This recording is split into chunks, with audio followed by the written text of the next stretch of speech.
Whoa, what's happening? What is up? What is up? It is Sunday. As you can see, Alicia is MIA. She had a little girls' trip this weekend, and now she's passed out in her bed. Uh, She's recovering. she's recovering from her fun weekend, so it's totally fine. It's me and Derek tonight with our amazing guest, Steve Dills. But before we hop into having Steve on, we're going to go through some of this stuff we always talk about on Sundays. T-shirts, hoodies, zip-ups, and long sleeves are available to pre-order. I am working on a couple special things that Derek and I have been talking about with Alicia. And if we get them done, hopefully this week, they will be up for pre-sale on Black Friday. They will keep you warm during the winter months. Let's just say that. I'm getting one. I'm definitely getting like one of each if we do more than one. But yes. Oh, yeah. I'm super excited. I've been working with the company that my friend Doug Cybers has referred me to, and they're local, so I could pick them up and not have to pay shipping, which is amazing. Right. They are very gender neutral, so that is what I like. I can't wait. We have a couple of the unturned pages bracelets still available, so if you're interested, please reach out to us and we will get those shipped to you. They are 44 plus shipping, or you can go to moxiemallis.com and drop ship from them as well.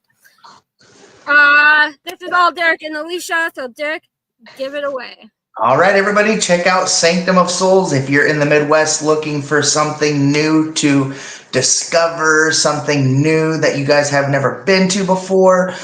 We have an 1869 German Lutheran church located in Buffalo, Iowa.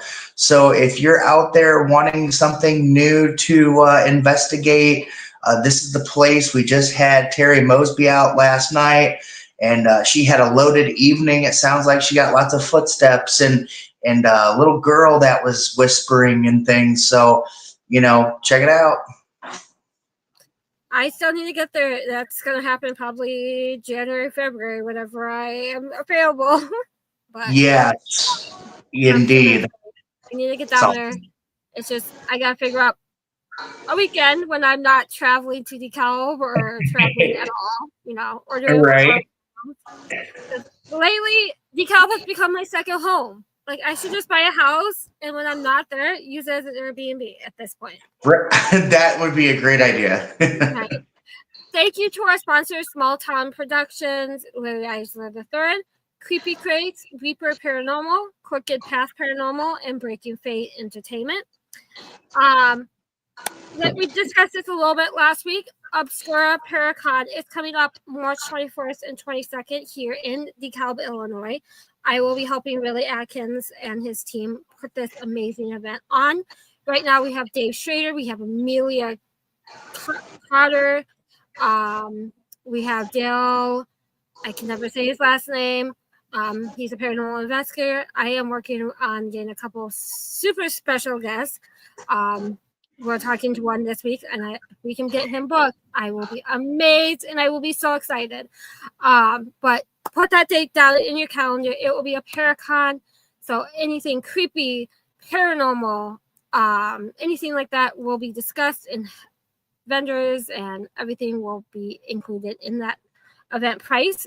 It is held at the Elchid Hall, which is it's a real castle, and it's very haunted. I love it. It is an amazing location for events. And then if you're in DeKalb, please check out Mr. Willie's Dark Arts and Oddities store. It is right on Lincoln Road. Or I should know his address, but I don't. It's right downtown DeKalb. It's great. It has metaphysical, true crime. It has soaps. It has creepy, crawly, dark arts and oddities things, and my photography. So if you go, check out my photography there as well. Just go out and support him and check out his store. Let's see. Okay. Oh, Derek just disappeared on me. Okay. So tonight our guest is Steve Dills. He is a paranormal investigator. He is an event host. He is found on Ghost Finders on Paraflex as well. He is all over the place. He's always traveling, always doing something fun. How's it going? Good evening. Thank you guys for having me. Yeah, You're welcome. I'm back. Welcome back. I clicked the button and I disappeared, and now I'm back. It's funny. So, Steve, tell everyone a little about yourself. I know I did a little quick of you, but I am your favorite certified weirdo. No, so Certified. Yeah. You're one of my favorite weirdos, okay? When I come out to the East Coast, I love seeing and hanging out with you. So you're a weirdo.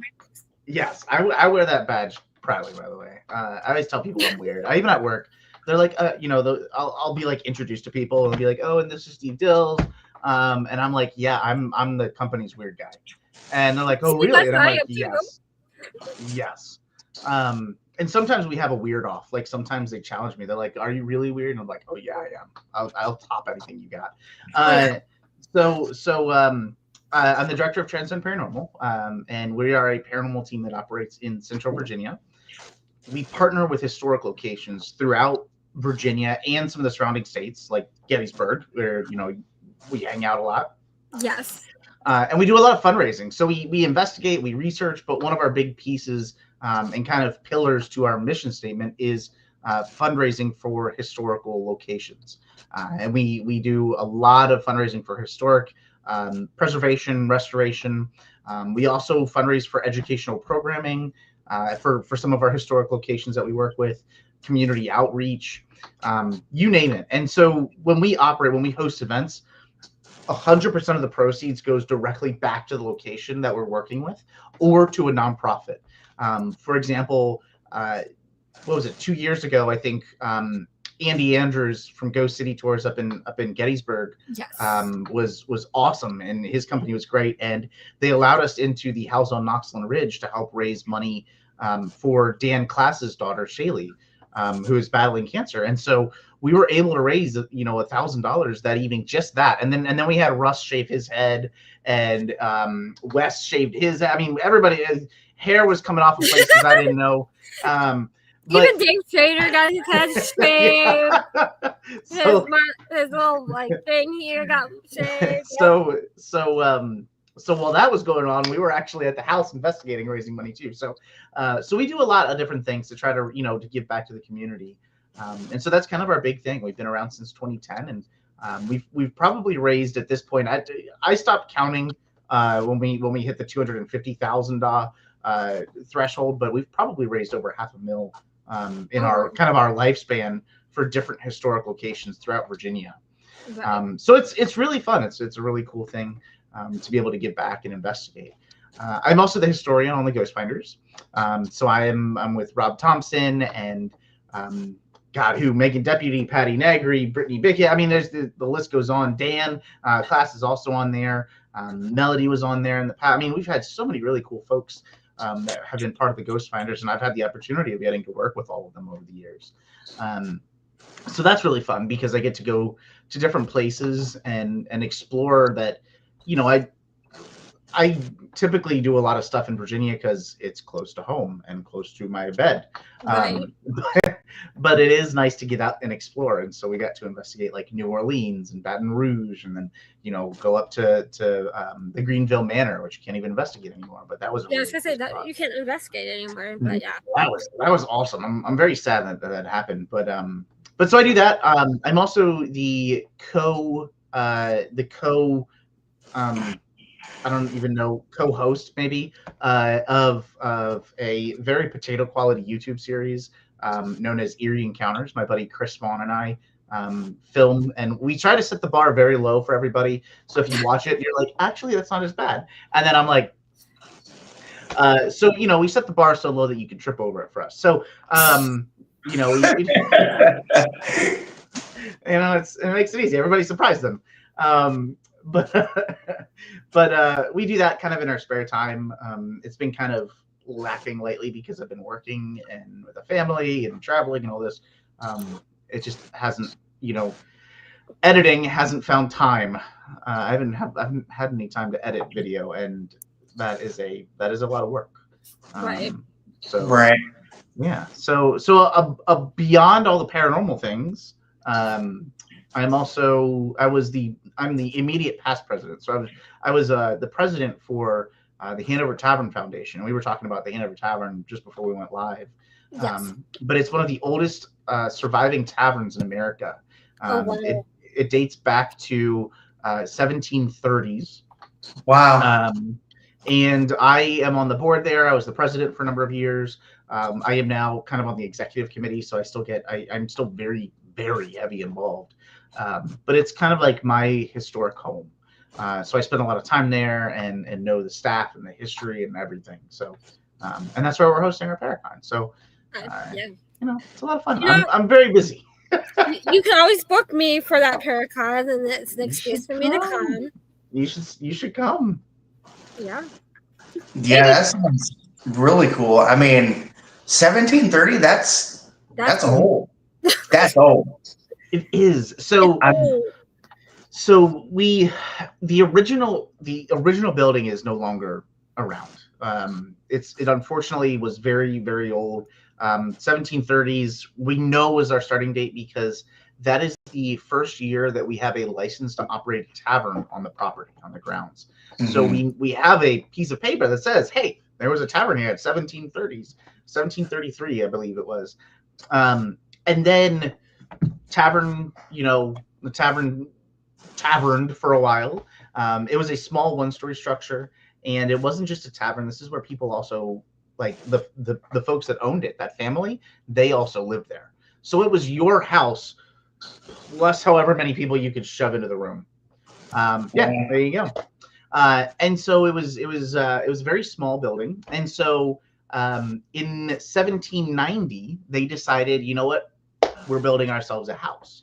And so if you're looking at this picture, the right side of the building, basically between that chimney stack in the center that you see right there and that chimney stack on the far right, they built the home.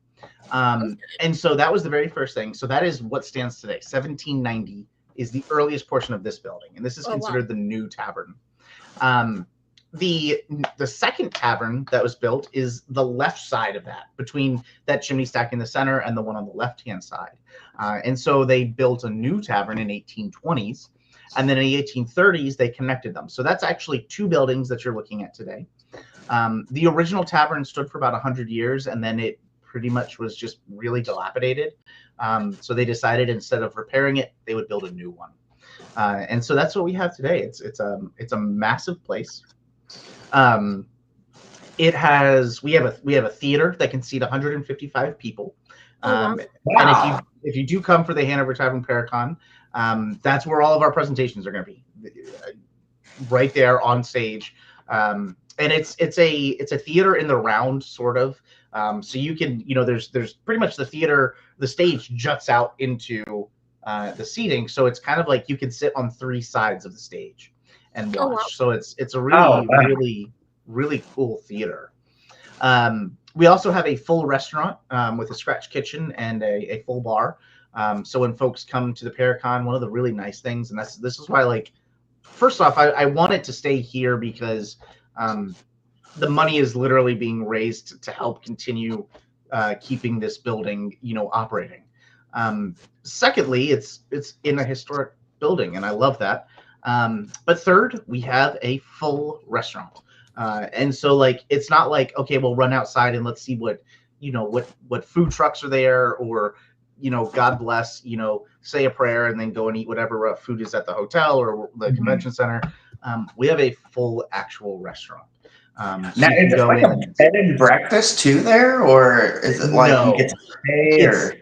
It's not. So it in its past life, it was, right. It was a tavern. So basically anybody that was looking for a place to stay on their way from one big city to the next. And so we are kind of smack dab in the middle of a couple. We're just north of Richmond City in Virginia. So we would have been a stop along the Stagecoach road that ran from Richmond all the way up to DC, to New York, Baltimore, all these big cities, and then possibly even out towards Charlottesville. And so because of that, because it sat on such an important kind of bloodline of the colonies, it housed a lot of figures. A lot of folks passed through. George Washington stayed there twice. The Marquis de Lafayette, everybody's favorite fighting Frenchman, especially if you watch Hamilton. Oh, it's Kevin. Hi, Kevin. How are you, man? Lafayette was there. He stayed there. Who else? Edgar Allan Poe. Oh, wow. Been through there. Charles Dickens. P.T. Barnum. P.T. Barnum actually got stuck one night. And so he and the circus stayed literally at the tavern, which is kind of cool. We've had so many different figures pass through its halls. One of the bigger ones for me, because it has a very personal tie, is Patrick Henry. Patrick Henry actually lived at the tavern for a period of time. And when you join us for the Paracon, one of the options that you have is to investigate on Saturday night. And if you come and investigate Saturday night, you get to investigate the tavern, where Patrick Henry actually was a bar boy, and he played the fiddle. He was an entertainer before he found his passion for law. And his in-laws owned the tavern. Patrick had a kind of a list of failed businesses. And so towards the end of that, he realized they didn't have any money, and so they had to move in with the in-laws. So he kind of did that because he had no choice. And so, that evening, we're going to not only investigate the tavern, we're going to investigate the courthouse that Patrick Henry argued Parsons' cause, taxation without representation. And so if you remember all the way back to 4th grade, taxation without representation was a pretty much a landslide court case. And it just so happened that here in Hanover County was the very first. Every other pretty much court case watched Patrick argue so passionately about not being taxed without representation by Parliament in England that technically he lost the case and he had to pay 1 penny. So technically he lost, but it was a landslide which led to the American Revolution. So it is a very early tie to the American Revolution, and we will be investigating that courthouse. There's also the Clerk of Courts building, which is directly next to it. On the other side of the building is the Old Stone Jail, and we will be investigating that. And that is, 18 something, 65, something like that. So we'll be investigating that jail. And then we will be investigating the library that sits next to the jail, which is built on top of a burial ground. So crazy. We've got a lot to investigate that evening. Right. To take over the whole city. To shut the whole city down and take it over. So it's going to be a really fun evening. I mean, it sounds like a really good event that you guys are doing, especially, because of the purpose of, like you said, we do these Paracons to try to keep these buildings in these locations going. It takes a lot.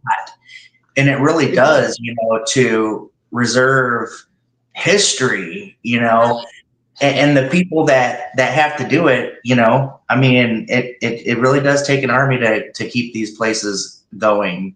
It does. And people don't think about it too, because it's not to blame them necessarily. It's just because there is so much nuance towards keeping a historical location. For example, one of the things that we had to do was, maybe 5 years ago, we had to pull together some funds to pretty much, repair and replace the roof on the tavern because it just was old.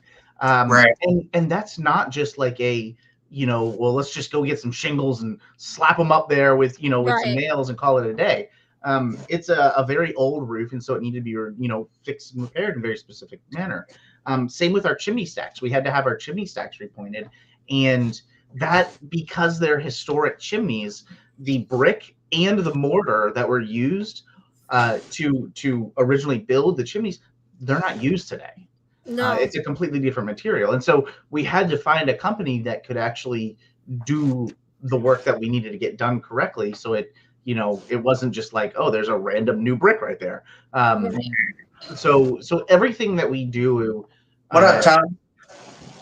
in historic preservation and restoring these places is insanely expensive. The amount of people that can do that work is dwindling. Right. Right. So, it's a lot. Oh, thank you, Kevin. You guys do too. Kevin's part of RTL, Paranormal and Flumery Promotions here in Richmond. So Kevin and his team do a lot and work with us a lot too. That's awesome. So, what are some of the paranormal claims from the tavern or some of the other locations that you guys will be doing during that event? It's the whole gamut. I mean, so one of the really cool things about the tavern is it is truly one of my second homes. I have been part of that tavern, and my team Transcend has been part of that tavern for over a decade now. We've been investigating there. We've been researching. Sometimes we set up cameras and leave them overnight, whatever. But we also volunteer there. We, some of us have worked there at the kitchen just to help out every so often. And so we have, we've gotten to see not only a wide breadth of activity, but it has also evolved over the years, which you don't get to see if you don't have consistent access to a location. When we first started investigating, there were claims of full body apparitions there, but that's not what we ran into when we first got there. We were getting, very, very low EVPs, maybe some very small disembodied sounds, those sorts of things. But, kind of the typical things that you would anticipate getting at a very, first time investigating a location. Mm-hmm. And I mean, I've always thought of it as a relationship, like a friendship. You build trust with whomever, whatever's there. So I've always found most of my initial investigations, nobody's ever investigated this location kind of place. You just get very, very minimal things.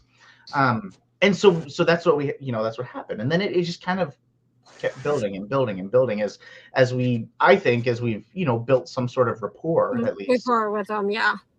And so, what's gone from, very hush EVPs, we're seeing full body apparitions in the tavern. I've seen a full body apparition in the tavern.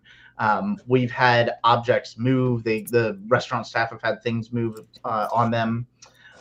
We've had things in our gift shop. We have like a little shop in there. We've had that sort of stuff fly off the shelves every so often. Oh, wow. So but it's not like I'm not going to tell you every time you come you're going to encounter something, right?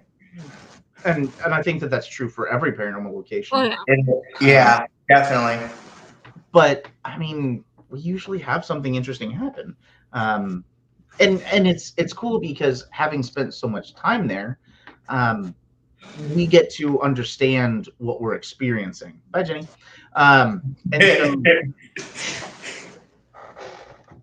one of the spirits is the lady in black. Do you mind if I share her story real quick? Yeah, go ahead. Okay. Thanks, Derek. Thanks, Jenny. I was just back. Sorry, I had to get my eyes. I hate pink eye.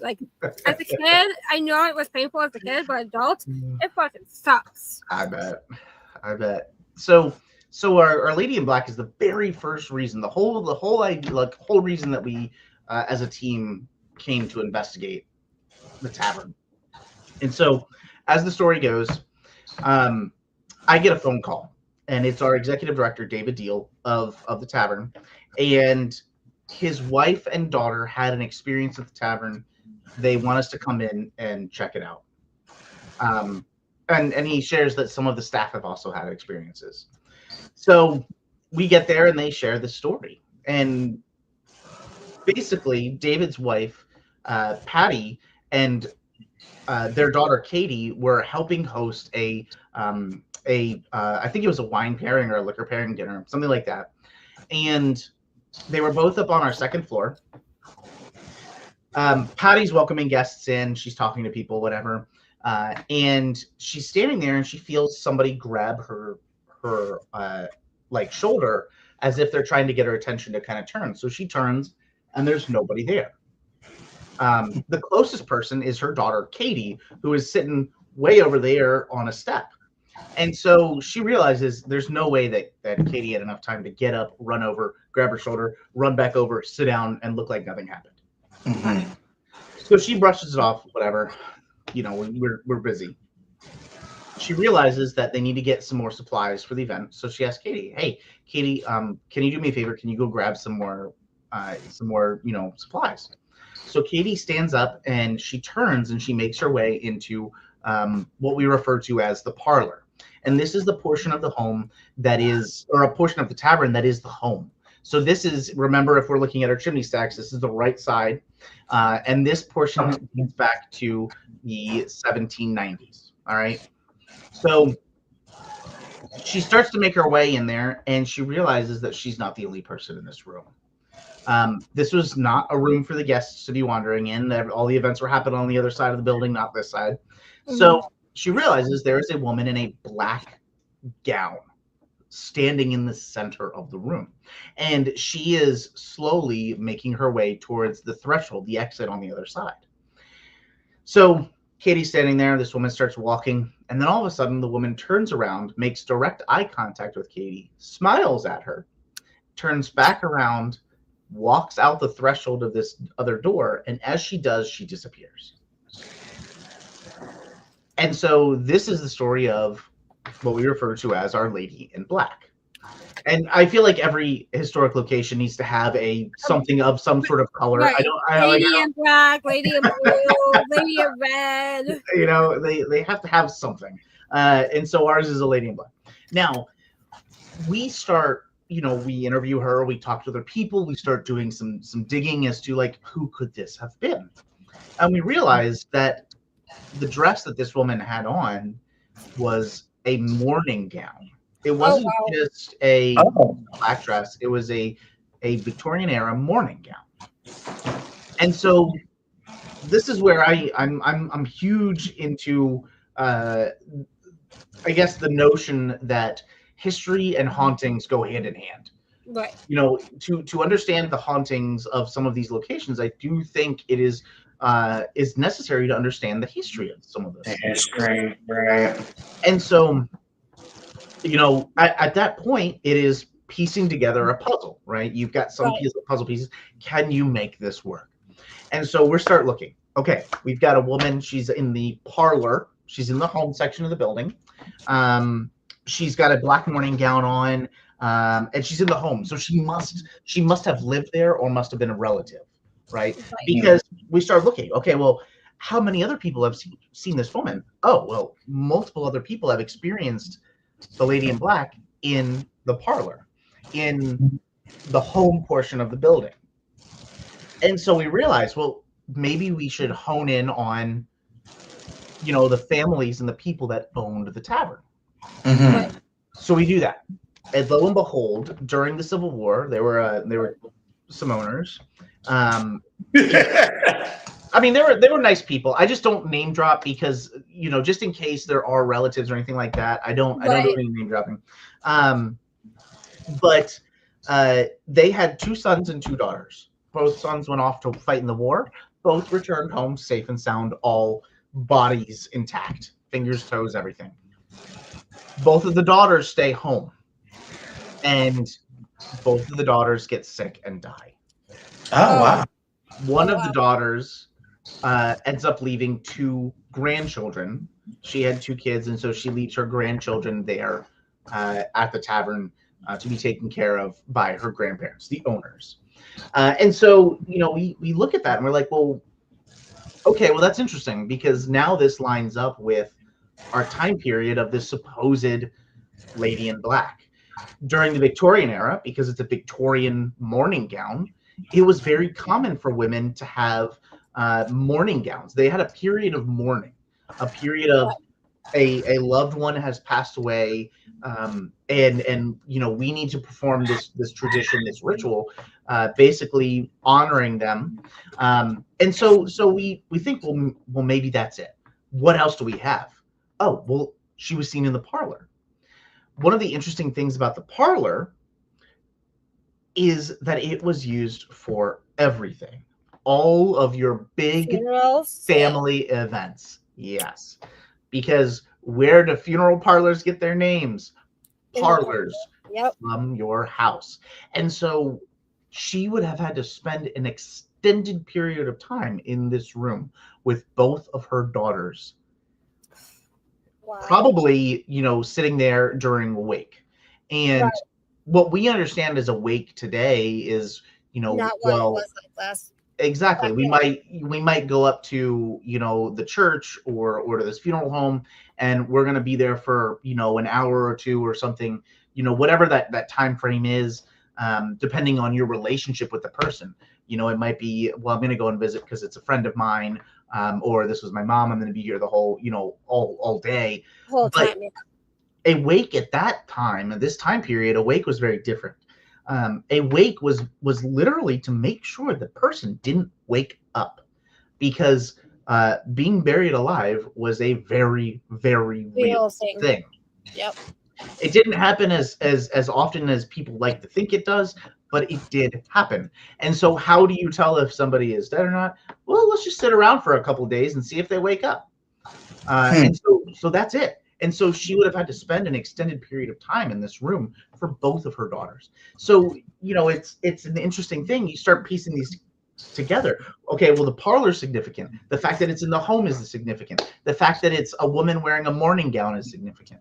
Right. And it all starts to make sense. Now, can I say with 100% certainty that is what it is? Nope, absolutely can't. But I can say I have a pretty good guess. Right. I've got a guesstimation. But I mean, in all accounts, it seems to fit. And so we've actually, tried to investigate and make contact with her. And honestly, it wasn't until about year 8 that we finally did. Wow, 8 years. Don't know why. And let's keep in mind, other people had seen the Lady in Black both before this story, before Katie saw her, and after. Mm-hmm. So we're just like, hey, we're here trying to talk to you, and she's like, nah. She's like, no, I don't know who you are. Goodbye. I'm good. And I don't know what changed. Honestly, I don't know what changed, but we tried again, and bam. And one of the things that she shared with us is that she doesn't like being remembered that way. And so I always share that story with that fact.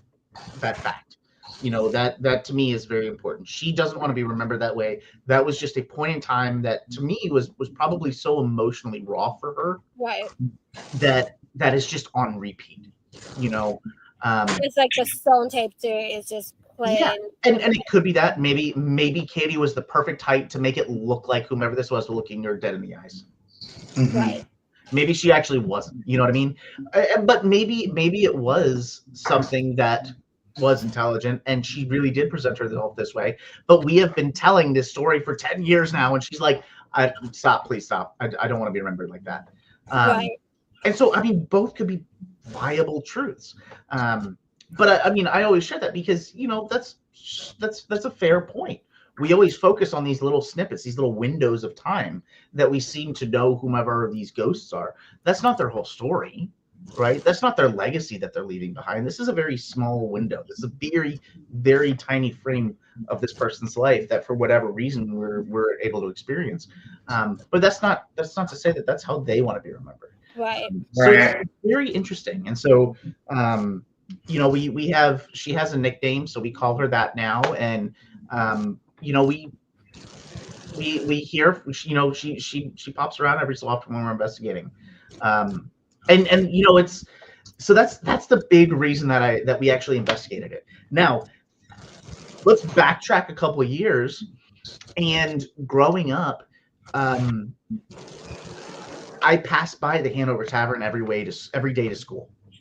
Okay. I would drive by it to school, and then I would drive by it on my way home, whether that was in a bus or once I finally got my car. So I knew of the tavern for years, and all the kids were like, "That's the haunted house. That place is haunted. That's the haunted place." And so that consistently circulated, and I'm like, "Oh my God, this is amazing." So one of the very first things I did when I formed Transcend Paranormal, with some of the other folks that bring it, to fruition. I reached out and I emailed the tavern. I said, hey, we're a new paranormal team. We were wondering if we could come and investigate your location. The email I get back is, sorry, ghosts aren't real. That's it. Oh my God. One now look at year, you. Now look one at you. year later, I get a phone call. Hey, can you come investigate? And the funny thing is, It was the same person who emailed you? it wasn't the same person. They had switched. So the last executive director had finally left, and David had come into place and started having activity rather quickly in the building. So it was just like, and I shared that with him, and I'm like, hey, listen, your predecessor told me ghosts aren't real, and here we are. So I'd like to remind him of that. Now you're like, that's my home base. Now I get to go and hang out. That's cool. But it's a cool location, and like I said, I mean, because we work so closely with the county owns the courthouse and the jail, the clerk of court's office, and the library, but they let us come in and investigate it. Not all the time. We've got to get it scheduled in advance because the courthouse is the third oldest continuously operating courthouse in America. Oh, So there's one up in Jersey that is the actual oldest, and then there's one a county over that is about 2 years older than ours. But it's still operating. Usually it's ceremonial, kind of work, but it still technically operates. And so we've got to book it and everything, but we get access. And so we've had activity that we're experiencing in the courthouse, which is coinciding with experiences that are actively happening in the jail, that are also coinciding with something that is occurring at the tavern. So we've had all three locations light up with a very specific set of activity. We actually brought John Sable in. And John is a phenomenal individual. Oh my God, he's such a cool dude. And he believes in this idea of history is kind of layered, like basically, for lack of a better example, and it always reminds me of Shrek, but history is kind of like an onion, and his thought is if you can peel it back to just that right time, then you can interact with whatever's there. And how do you do that? Well, you do that by setting the scene, making it familiar. And so for that night that we had all this activity happening in all three locations at the same time, we started the evening with a dinner for all of our guests that was cooked exactly like it would have been done during literally a couple years, like 1860, 1865. Oh, wow. And so we had an entire meal just like that. We had music playing that was all from that time period. We had a number of folks come in kit, and so we had two Confederate, two guys dressed as Confederate soldiers having dinner, and then we had a Union soldier walk in trying to find shelter for the night, and they had this big altercation during dinner and everything. Like it was exactly like it would have been. Everything was candlelit. And we hid equipment. We hid audio recorders and video recorders hours before. So we went in that morning, set up cameras and everything, and then put curtains and everything over them so that you couldn't see it. And then we let everything set. We let everything just mellow out. And then we got to work with the music and the smells from the food and everything.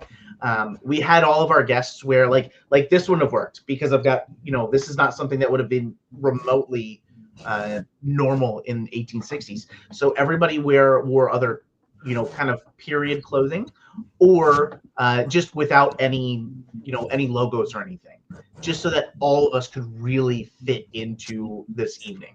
That's awesome. It was some of the coolest experiences. I mean, we were hearing whistling in the jail. We were hearing people whistling from the cells, like audibly. We were hearing it. That's amazing. We had doors opening and closing. I mean, I've never seen an activity like that before. It was just so cool. And I think that it just harkens back to the importance of understanding the history of a location is paramount to understanding the hauntings of a location. Yeah. Hey, Right. Randy, how are you? I think that you get a good connection, like when you're investigating and you're doing things that they might have done uh, back when, and like you treat them like they're alive. You're communicating with them like we are communicating right now. I think you have really good results with doing that in an investigation when you're trying to connect with, you know, people of the other side. And And I've even gone so far at this point to like, I mean, like, I'll use something like this, like Deadass. And sorry for oh yeah, but Yeah. we'll take this through the tavern. oh yeah, Instead of flashlights, instead of all this blinky light equipment, Yeah. we'll use oh, something that looks like a real flame. Oh yeah. I Watch, have ready? something just like that. They are meg lights actually, but Wait, they make what? it look like. I'm My confused. friend makes them. My friend makes them. I'm Wait, blowing Derek's okay. mind right now, I think. Is that a real flame? Touch it. Touch it. Okay, so it's on a candle holder. The meg lights on a candle holder. I do that to my kids too. Sorry, Jenny, I'm so sorry. I do this at bedtime too. And they're like, "How'd you do that, Daddy?" Oh, it's dead now. They're like, "How'd you do that?" You killed it. Magic. That's funny. All right, sorry, Jenny, go ahead. So my friend makes them. I don't have them near me, but they're on a candle hold stick thingy. Yes. Meg lights, and then she I think 3D prints the plastic The flame. flame. Yep. But Yep. each flame is a different color. So I have a red and a green. And they Yep. look like candle flames, and you use them as yes and no questions. That's cool. So I like awesome. that. They're awesome. You did it at Pine Lawn. Yes, yes, we did. And it was really cool. I mean, because you get the flame going yes, and you get the other one, the different color going no. It's really cool. It's so It cool works because yeah. I think it's comfortable. Like it's something that's familiar, right? Yeah. If you Familiar. Yeah. if You don't have like the REM pods. Like spirits don't know what REM pods Yeah, are. I mean- They're like, I what mean- the fuck is this? Am I going to get hurt if I touch it? I always consider it like this. You're sitting, just close your eyes, Jenny. Just close your eyes for a second. You just sit back. You're sitting on your couch, and it's 10 o'clock at night. So you're sitting, you're chilling. You're like, you got your feet up, You're watching TV. You got a glass of wine, Jenny, right? God. And you got your favorite show on. Maury is on TV. Maury. Yeah.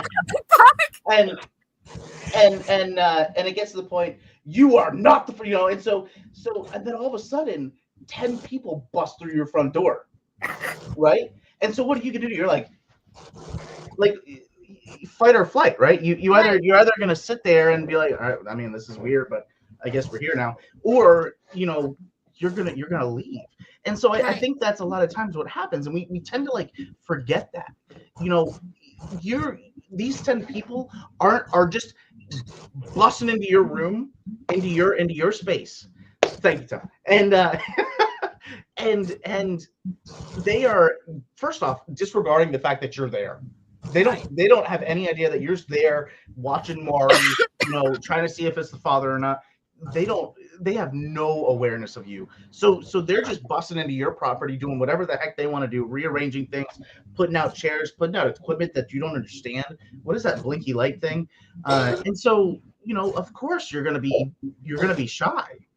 So I think that there's two things. I think first off is don't go in guns blazing. I have seen teams put out seas of blinky lights, and it looks like you're at a rave. And first off, I don't understand how you can watch all of those things at once, because if you're using blinky light stuff, that means that you are watching it 100% of the time. But second of all, I'd probably be intimidated. I'd be like, what is going on in my house? So I think if you start small and build up that relationship, that repertoire, I think you have a better chance of saying, hey, listen, I've got a new piece of a new device here. Can we test this out together? because it is. Right. It's a two-way conversation. It's not like, hey, show me tricks. This isn't a circus. So I think there's something to be said with familiarity. Yeah, I mean, and like that was with me at Sanctum of Souls, our location that we caretake in Buffalo. It's 1869 German Lutheran Church. And so I tried to connect with a woman that we found out who was there that passed away that was a Sunday school teacher. And it was literally just me and one of my other teammates, Tracy. And we're sitting there and I had an idea. I'm like, why don't we play some kind of like church music? It wasn't back in the 1800s. It was actually pretty like today's type of church music, very modern. But I asked the kids, the teacher, I said, let's come out, and I didn't even have any equipment yet.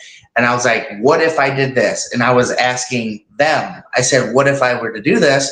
I didn't have any equipment for them to speak to, Right. but I was like, all right, so then I get their attention. Okay, so then what I do is I laid an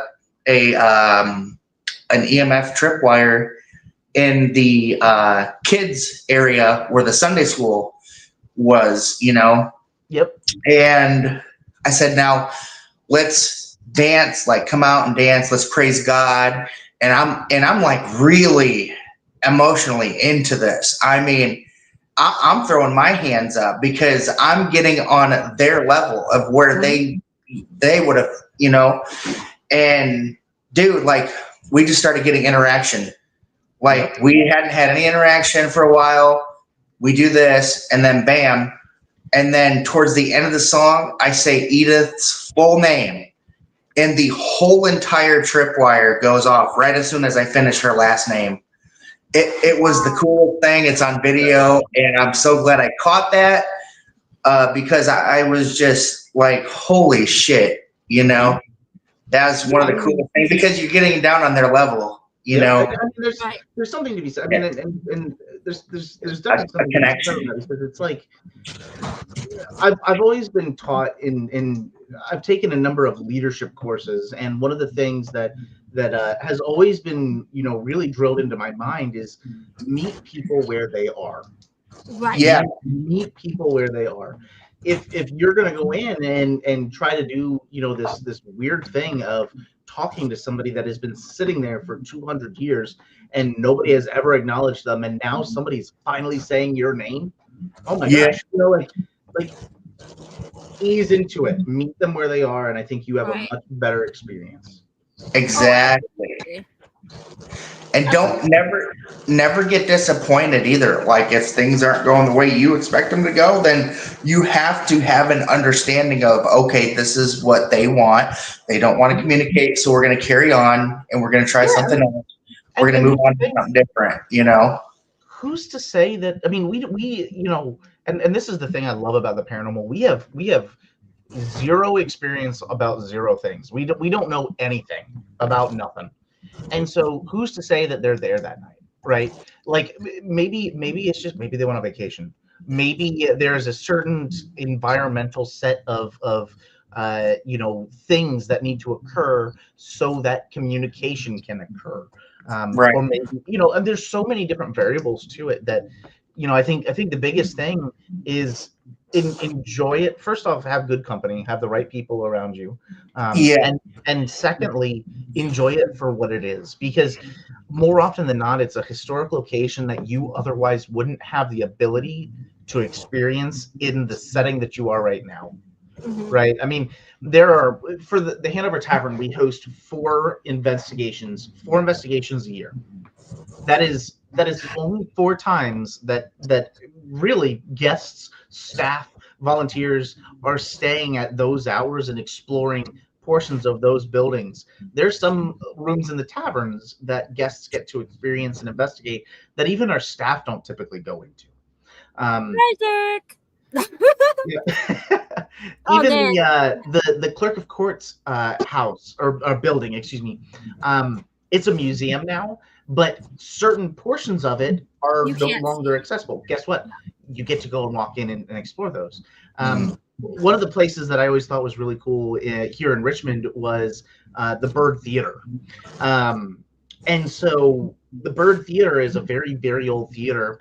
And we, first off, got to investigate it, which is awesome. Second of all, there is a natural spring under the building. And so the building is technically floating. Oh, wow. Like we were in the bell. Yeah, exactly. I mean, exactly like that. I mean, it's just setting the Tone. this is normal. This is normal. This is a normal day for all of us here, you know. But the building's actually floating, and so we got to go and check that out. I also got to go up into where they project all the movies and see all of the movie projectors all the way back to its very opening day. Oh, wow. That's cool. That's cool. Yeah. Stuff like that is really neat. And so, like, enjoy history for what it can teach you and what it can bring to you. Oh, absolutely. Especially in those settings where most people wouldn't have the opportunity to get to explore these places like you do there in the moment. You might not have paranormal activity, but guess what? You get to say you did it, and you got to see something cool. Right. Like, you go into all these haunted locations, like White Hill Mansion up in New Jersey or whatever. I still need to get there. That place, like, you are seriously walking back into time. You are immersing yourself into the American history, basically. Yeah. That place was crazy when I went in May before Penhurst Paracon. Like, I want to go back so bad. I just have to figure out time to go back to New Jersey. The Oliver House up in Massachusetts before Oliver House is really cool. Like, that was cool. Like, you had all these big names of, like, the Constitution, American history in those places. I stuck my big fat head into the same closet that Ben Franklin. Right? And I'm like, how cool is that? Our heads share the same space. If you even think about, like, the Washoe Club, Mark Twain was there. Some of the bigger names, like the people who brought electricity into Virginia City, walked in those halls. Like, you really have. It's really cool stuff. Push the paranormal aside and really think about where you're actually walking. Like, who came way before you? Like, Abe Lincoln, Ben Franklin, George Washington. Like you have all that history. Like, you never know who's haunting it. You could be interacting with one of the previous presidents. You never know, or Ben Franklin and stuff. Like, paranormal aside, it's crazy to think, like, you're in a place that all of these, like, historical people from American history stood, worked, slept, hung out, partied in, like, just being on that same, like, hardwood floor in the same chairs and stuff. Just being, like, grateful that you're actually in those locations. Yeah. And you know, but with me, I love going to these historical locations because even, like, if you don't know the full history of what it is, why it's there, what happened, it's the visual for me sometimes if I'm going in blind, because these people, like, they restore everything the way it was originally. And it blows my mind sometimes how perfect these places look being so old. And I'm like, wow. I mean, and it's beautiful. I just, like a classic car. You see a classic car that's been restored. They're beautiful. They're very old. But, you know, I guess there's two types of people, you know, but I'm one that loves having that feeling of when you're going into these places for the first time or whatever, and getting that type of, like, wow reaction, like for instance the Granger House in Marion, the way it was set up and the stairs and everything was all original, and I'm like, damn, this place is beautiful, you know. And it was just a really cool experience, you know, and I love experiencing things like that. If you ever go up to, like, Eloise, there is a museum not that far. It's, like, probably 10 minutes from Eloise. It's called the Henry Ford Museum. It has Abe Lincoln's chair that he was assassinated in. It has JF Kennedy's car that he was assassinated in. Oh, wow. Rosa Parks' bus in it that she started that whole movement in. The whole bus? Yep, the whole bus is there. Oh my God. There's KKK, the whole assemble for the KKK is there. Like, I couldn't even step into the room where the KKK stuff was, because as soon as I stepped over that threshold, I was like filled with hate and all of that. I'm like, nope, not going in there. But Right. standing right next to a heavy topic, the for sure. chair of Abe Lincoln assassination and all of those items, you don't have to be in a haunted location. You could just go to a museum and still be around those. Oh items. yeah.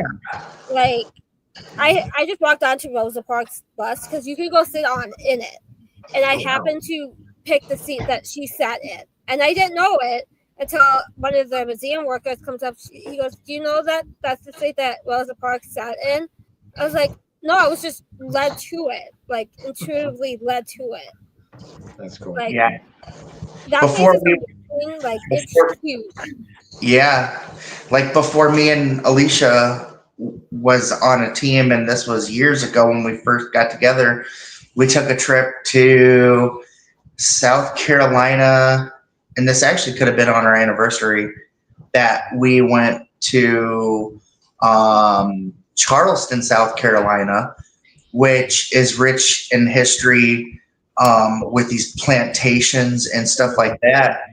And I'm talking, man, when you go back, you go in there and you've got like this huge, like acres of land with, the houses that they used to have their workers, out in there. And it's a different kind of feeling, it's a sad feeling. But at the same time, it's like these things really took place, and we're standing on something that happened that was a part of American history. It's wild, some of these places. Think about New Orleans. Like, oh yeah, walking down Bourbon Street or the I French would love to go Quarter. to Bourbon Street. I would Like, love I'm that. going there for the first time in April, and I'm going in, I think, 3 days before Paracon. I'm like, I'm staying near French Quarter. I'm staying near Bourbon Street at the Haunted Hotel, which is So- the hotel called. First off, make sure you go to Cafe Du Monde. Yes, that is on my list. My friend who lives in New Orleans is going to be my tour guide. I said, I want Cafe Du Monde. I want to hit Bourbon Street, the French Quarter. I want to do the cemeteries. I want to do French Quarter, yeah. plantations. Like, I want to go to Myrtles. I want to go to Myrtles. We didn't get to go to Myrtles. We were filming for the Ghost Finders actually in Baton Rouge, and so we were at a really, really cool hotel there. But we did get a 1-day trip into New Orleans, and so I went with Patty Negri. It was me and Patty. Who else was with us? There were a couple of people with me. Megan Deputy and Matthias. But Patty knew a lot of people down there. Richard Lale. We got to hang out with him a little bit. He's the gentleman psychic down there. Super, super awesome guy. And he's actually really locally well known. He drove a car that was a little, literally the face of Satan, and it was called Mr. Satan, and that's what the car looked like. It was so. Oh my God! If you Google it, I bet you can find a picture of it. But it was Mr. Satan is what it was called. But it was such a really cool car. But he lives down there, and he was super super awesome, and it is such a you'll love New Orleans. Like New Orleans is such a fun place. Like, I have been always wanting to go down, but it's just like I kind of wanted to team it up with a Paracon, and my friends are hosting a Paracon. I'm like, I'm coming, and my friend's like, I'll be your tour guide for the 3 days before the Paracon. I'm like, yes, please. My buddy lives down in New Orleans. Okay. I'm like, can't. When is that Paracon? April. Let me pull it up here. I want to say April 11th. I so want to go to that. Let me check here. Hold on. Cajun. But I'm like, I can just imagine the photography I can do down there. Like, hell yeah! It's awesome. And then, like, isn't New Orleans like loaded with like voodoo yeah. things? Oh yeah. Yeah, I mean that's where you had the kind of the big rise of hoodoo and voodoo in the area of shoot. It's April 11th. April Like 11th. they probably held voodoo rituals all the time in certain places down there. Yeah. Oh yeah. I mean, I can't remember her name, and I just watched Coven on American season. Oh fuck. Madame Lalaurie. Yes. I am so going to her shop when I go there. Like, I'm gonna hit up like all the voodoo shops. She got the voodoo shops. Like, I've tried to get her on my podcast, but because she does ghost tours at her store and ghost investigations, Sunday nights are like impossible. So I'm like, you just let me know a day during the day what time works for you, and I will make sure we can record it, and it'll just be a pre-recorded show. Like, I want you on my goddamn show. And then Stacy here. Marie Laveau's, we went there too. That was pretty cool. I was. It was interesting. It was very interesting. I don't know that I would have necessarily on my own gone in there, but we went into the Museum of Death. That is down there. Okay, yeah. My friend has told me all about that place, and he got me a T-shirt from it. I was like, I actually too. I don't know if I would go into it. I don't know if I would go into it. It was interesting. It was actually quite interesting. What is it? I've never heard of. So the Museum of Death houses, all creepy shit. Yeah, like all sort of like, and this is like there are certain people that are like serial killer fanatics. They're like, oh yeah, Ed Gein, oh yeah, let me tell you all about it. I don't. And so like I couldn't tell you who exactly is in there. I'm sure their website does a really good job advertising it, but they have a lot of like articles of actual items that serial killers were maybe while they were in prison and they were drawing. I believe they have some stuff of Ed Gein, John Wayne Gacy. Wow. The major killers. They have a lot of Gacy stuff there. Yeah. It's called the Museum of Death. Okay. Museum of Death. And so we went in there. They have an electric chair. I mean, they have a bunch of stuff, and it's very interesting. Right. I mean, it's definitely not a don't bring your kids kind of place. Never do that. Yeah. Right. It was interesting. I mean, it covered a lot about like the serial killers and artifacts from that, and so it was. I'm excited.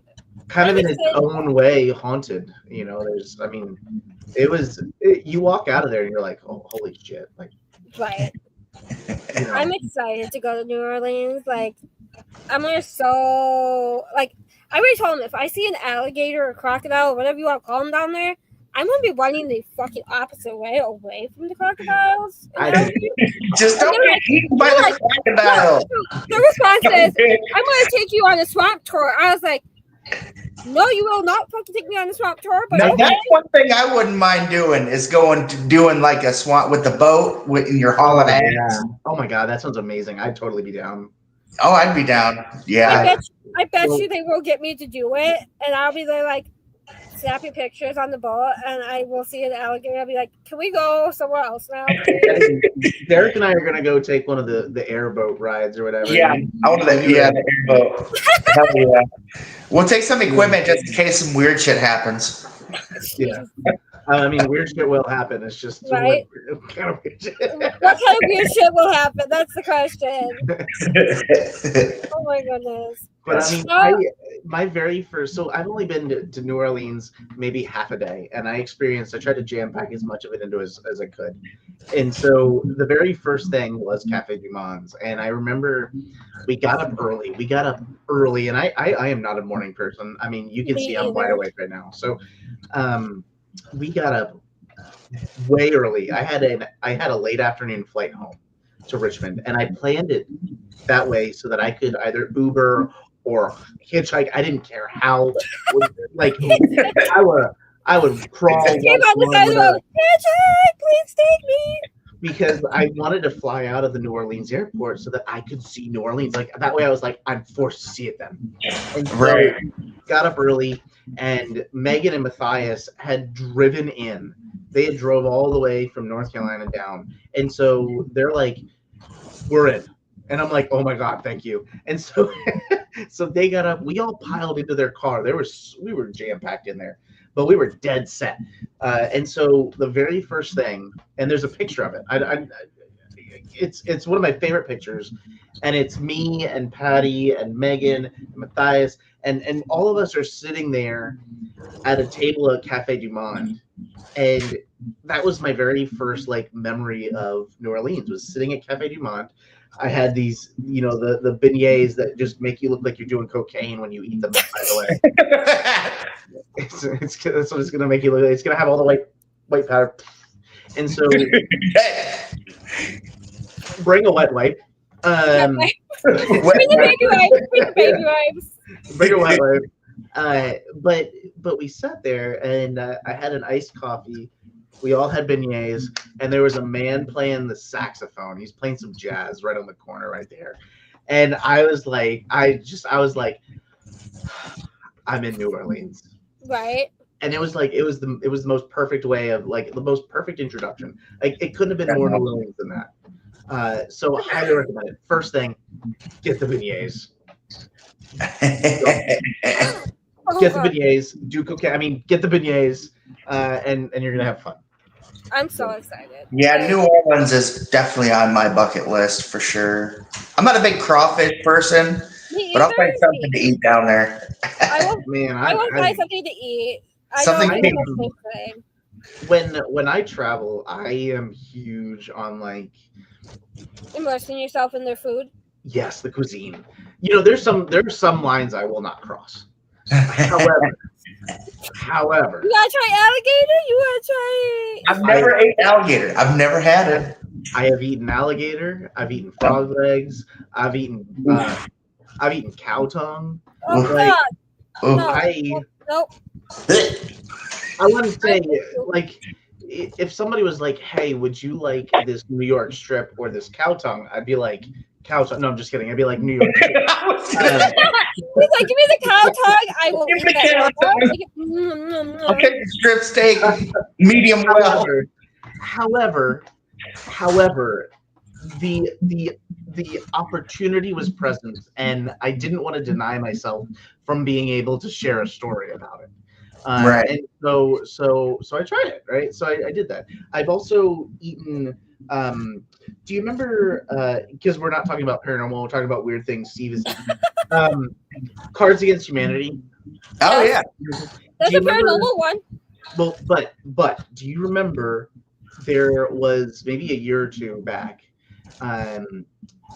They released I think it was like Christmas or something like that. It was a jar of mayonnaise with clam sauce in it. It was clam mayonnaise.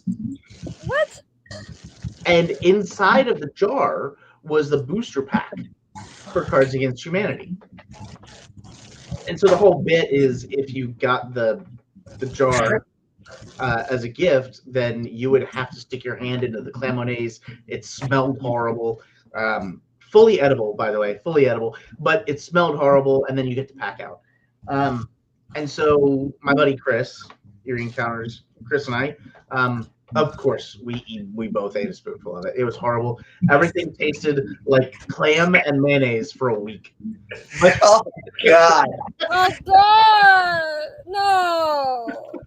Oh God! Man, what is the oh gosh, surströmming.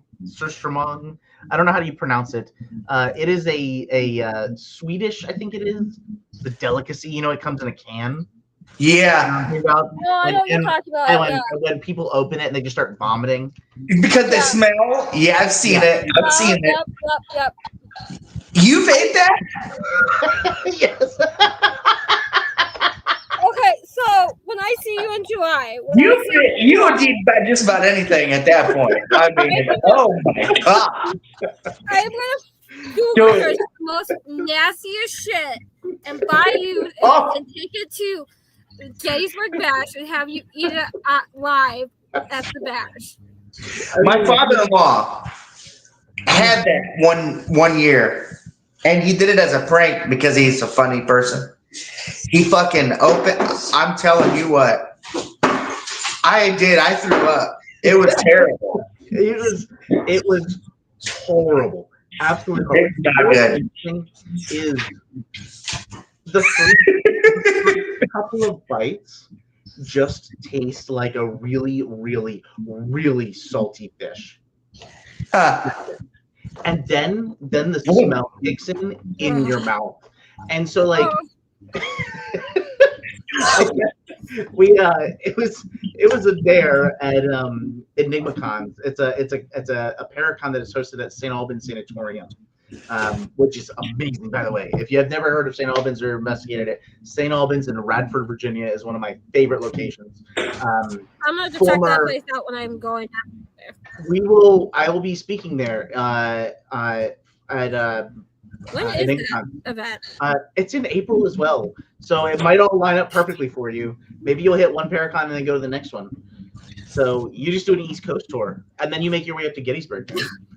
I mean, just spend my whole freaking summer in the East Coast at this point. Because I have to do, like, Shauna of the Das House told me I have to come in to her event in June, and then I have to investigate the house, and then I have to investigate the jail, and then Crescent isn't that far, and then Blue Bodie's church isn't that far. So I'm like, okay, that's like 5-6 days there. And she said, the Hanover Tavern in Virginia really isn't far from all them either. So yeah. I still haven't had a team meeting on everything that we've got going on. Oh my God. Because I've got a couple of things going on with you, Jenny, I think. You're dragging me to Jericho. She told me, like, if I do not come to the Das House next year, she's going to beat me. I'm like, okay. I want to go there too. Yeah. And then she challenged me to stay in the house by myself for an hour. I was like, hang on, let's get free on this. Let's put some money in this hand, and then maybe I can. She's like, I highly recommend if you come in this way, hit up St. Albans. But how far is that from College Hospital College Hill?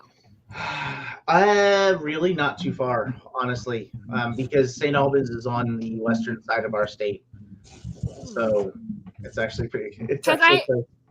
So is the Spring Sanatorium too. Spring Sanatorium is very close. I am planning to do Hospital and College Hill because I have a day between FCI Con and investigating FCI. So I'm like, what do I do? Do I go up to New York and do the Hinsdale House, which is like 5.5 hours? Or do I go 3.5 hours down and do Hospital and College Hill or St. Albans or have you done Hinsdale? You've done Hinsdale, I have, right? Yep, okay. Once. Have you done Old Hospital?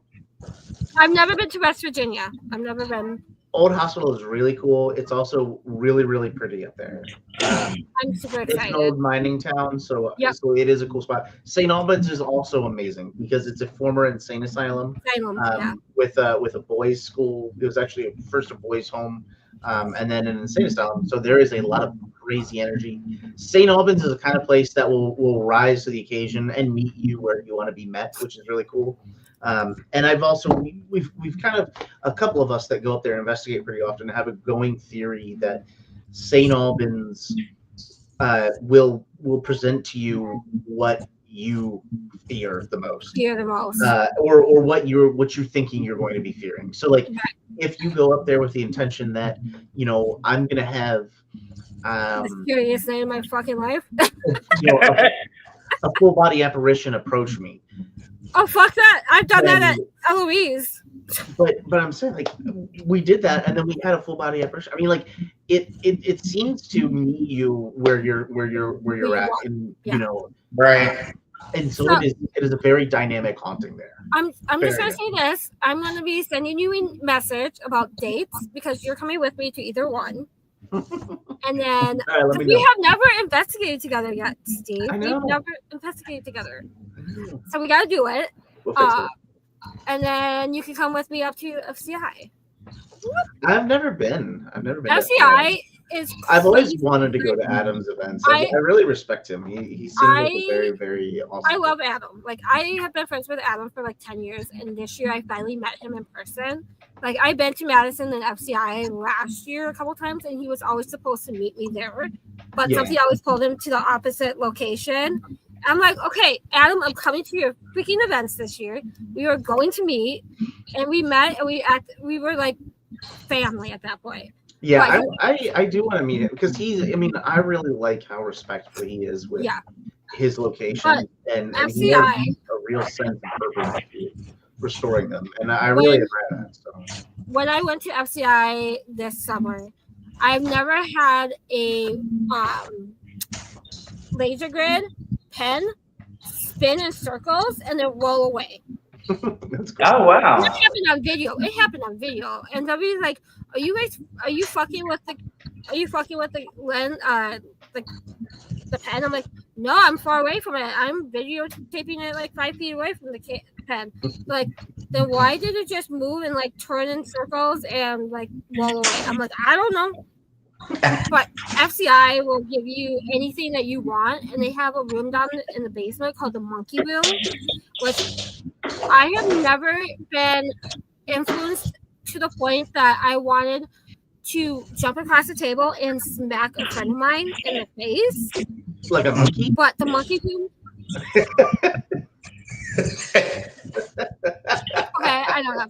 But it has, like, we have this developing theory that the spirit in the Monkey Room is actually part from Whisper's estate, and it came to FCI, and it shows itself as a monkey.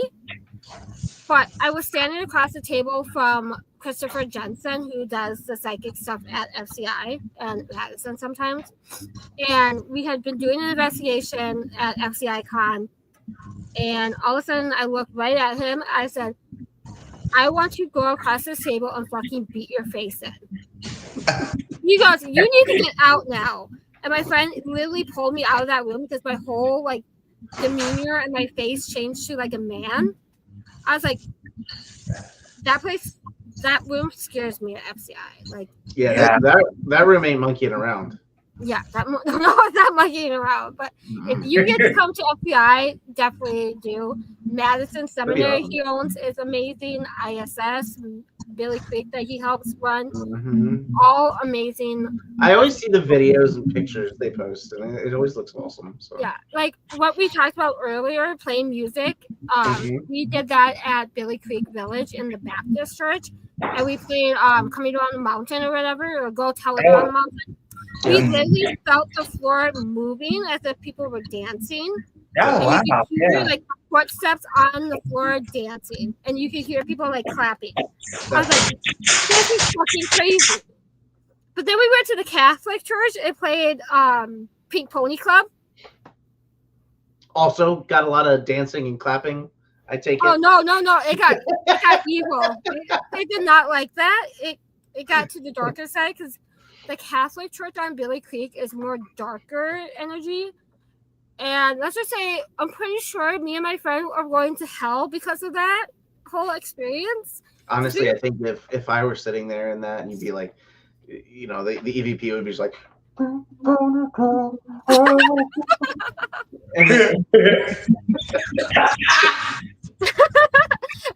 would love to hear an EVP from the Catholic Church going, Pink Pony Club. You're doing that now, right? Crazy.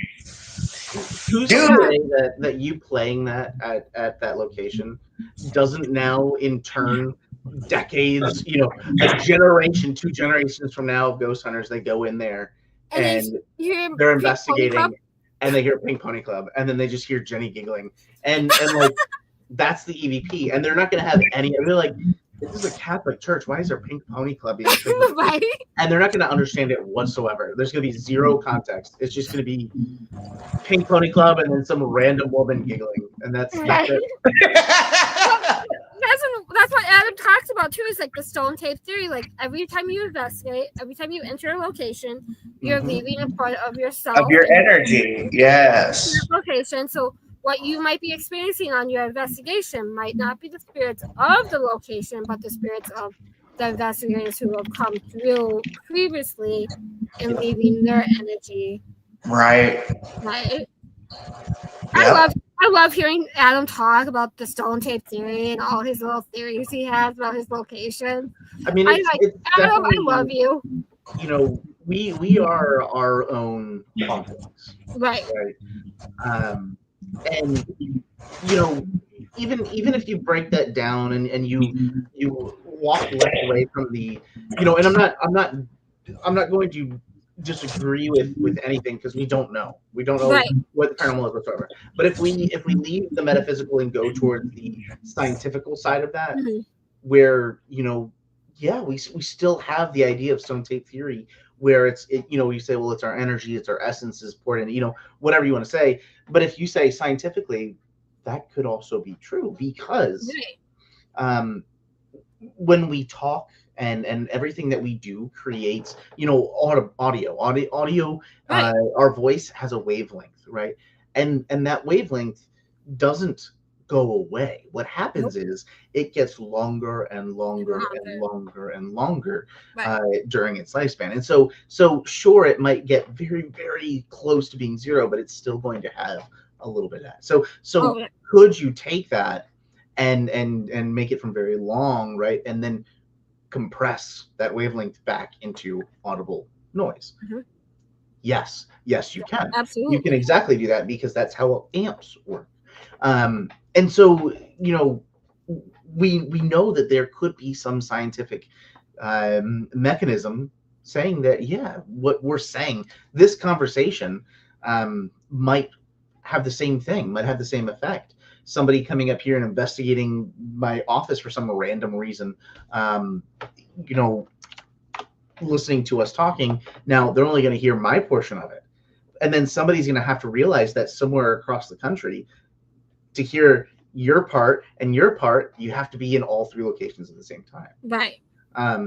So it's really interesting when you think about that, because how does that play into not only like future investigations, but how does that play into what we're recording in audio today? Right. Are we getting only piecemeal conversations? Oh yeah, absolutely. And could it be piecemeal conversations? Could it be communication to us? Could it be just wavelengths somehow compressing right back down for some random moment, and then we capture it and we're like, we've got something. Right. So, you never know. Like you never know what you are interacting with. Like you could be experiencing the spirit activity from that location, or you could be experiencing what I've been talking about is like previous investigators coming through. Like you never know.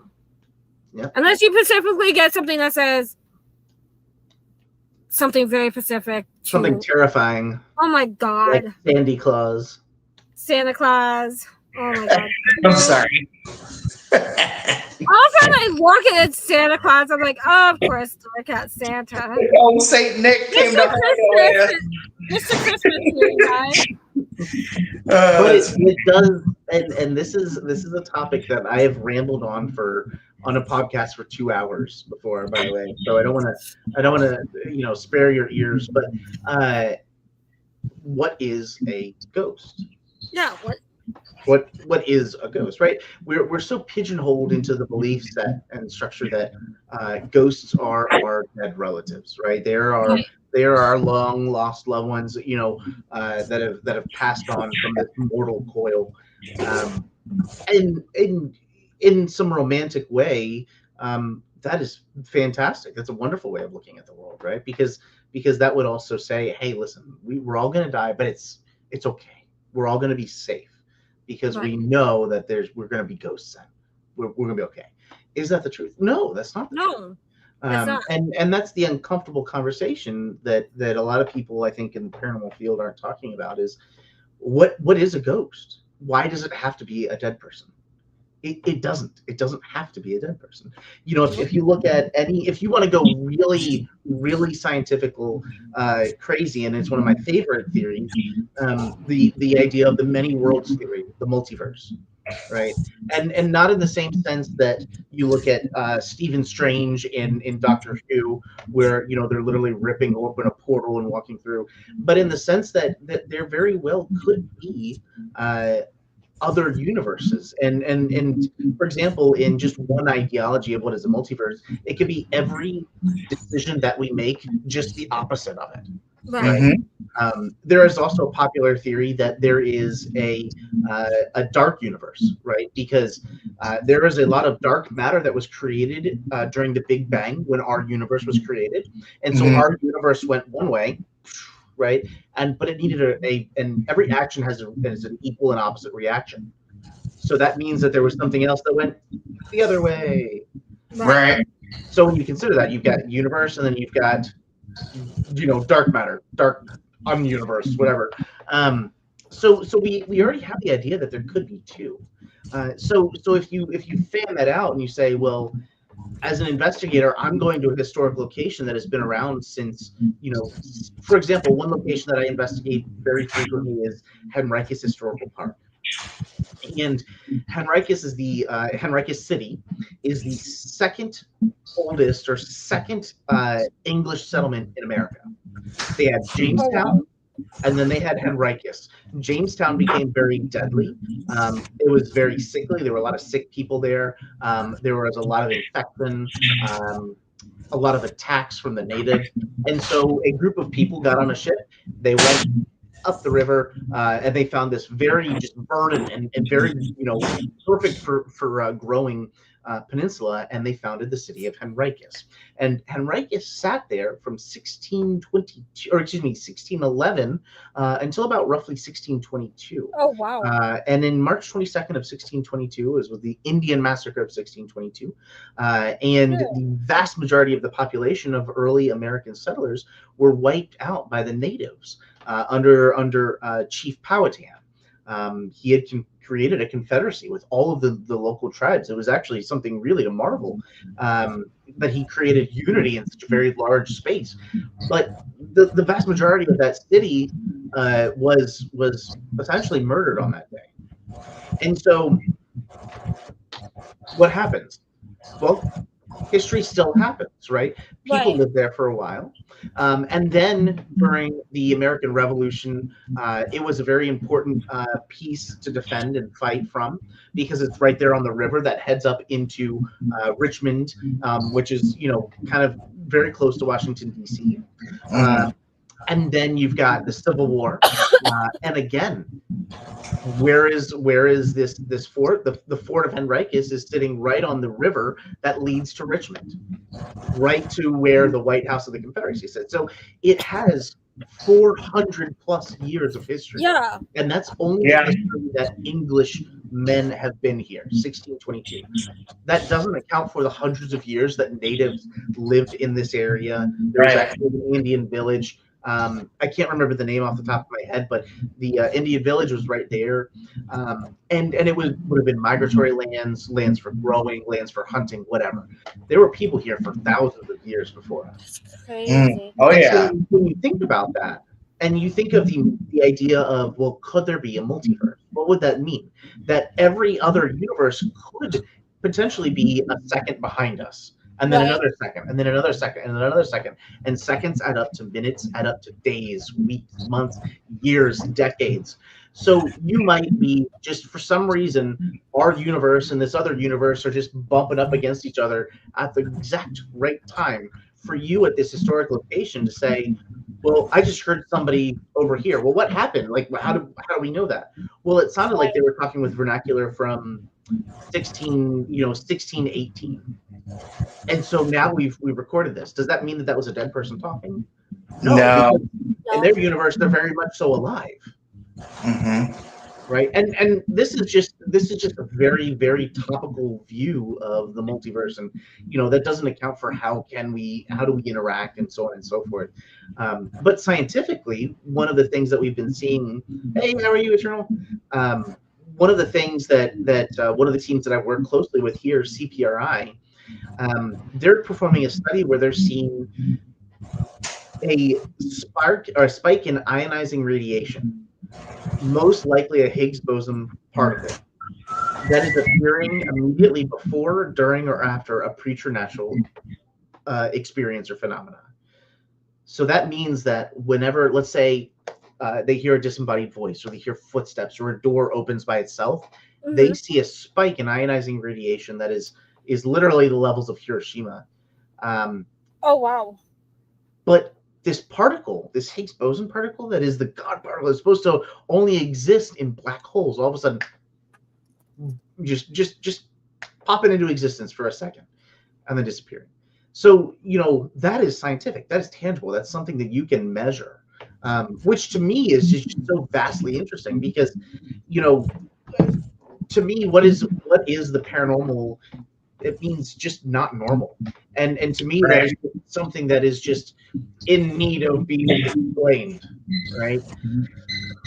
So you can say the paranormal is normal things. We just don't have words for it yet. We don't have a name for it. We don't have we don't understand how things are occurring. If you go back, you roll the clock back, you have Mayans sacrificing people to ensure that the sun rose the next day. Yeah. Did the sun rise? Yeah, it did. But was it because of all the sacrifices? Nope. Right. Yeah, right. Nothing to do with it. Okay. Yeah, so that's just to say, the more that we understand, the more questions we know to ask. Yeah, definitely. So, I'm really hoping that at some point we get to something where we can say we can measure this. Right. That would be amazing. Yeah. Definitely. Well, we will definitely have to get you on for part 2 because this can go on for hours. I know how you can do this into hours and hours. At this point, Derek, we just need to book guests 2 weekends in a row to just continue part 1, part 2. Right. I love it, dude. I love talking to people who are educated, and I just love listening. I've been freaking learning every other damn episode here. We talk about something new every time you have a guest on, that's specializes in this or specializes in that, or, has this kind of background and this kind of, you know what I mean? And, I just love talking to everybody that you've had on, so far, Jenny, with, I'm learning and it's interesting. And I every time I get off these podcasts, I'm hitting fucking Google. Like, what did he say? I got to go back and figure out, okay, protoplasmic energy, that way over here.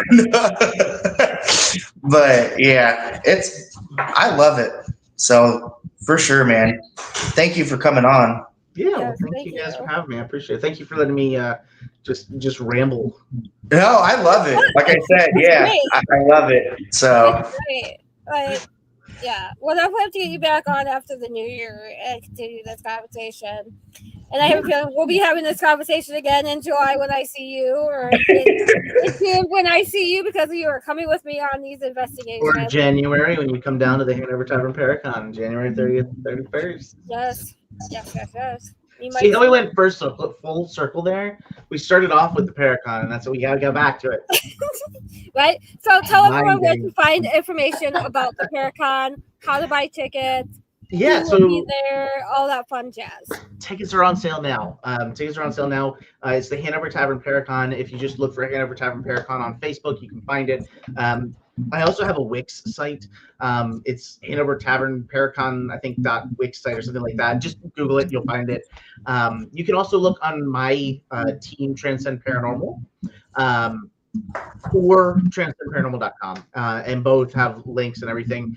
Hey, Brandon, how are you? Brandon's here. I've been meaning to message you, Brandon. I have to bother you. So, anyways, but Hanover Tavern Paracon. It is January 30th and 31st. Tickets are on sale now. This is our first year of doing a 2-day con. I've always done 1 day, and I said, that's enough. Like that's all the sanity I have is that one. And then we were talking, and then it kind of spread into this 6 p.m. Friday night to 11 o'clock, and then Saturday, and then we're like, well, what if we just build an extra hour? And then we're like, we're just doing the whole thing. So we're doing a 2-day, Friday and Saturday. I need to. We're doing Friday, Saturday.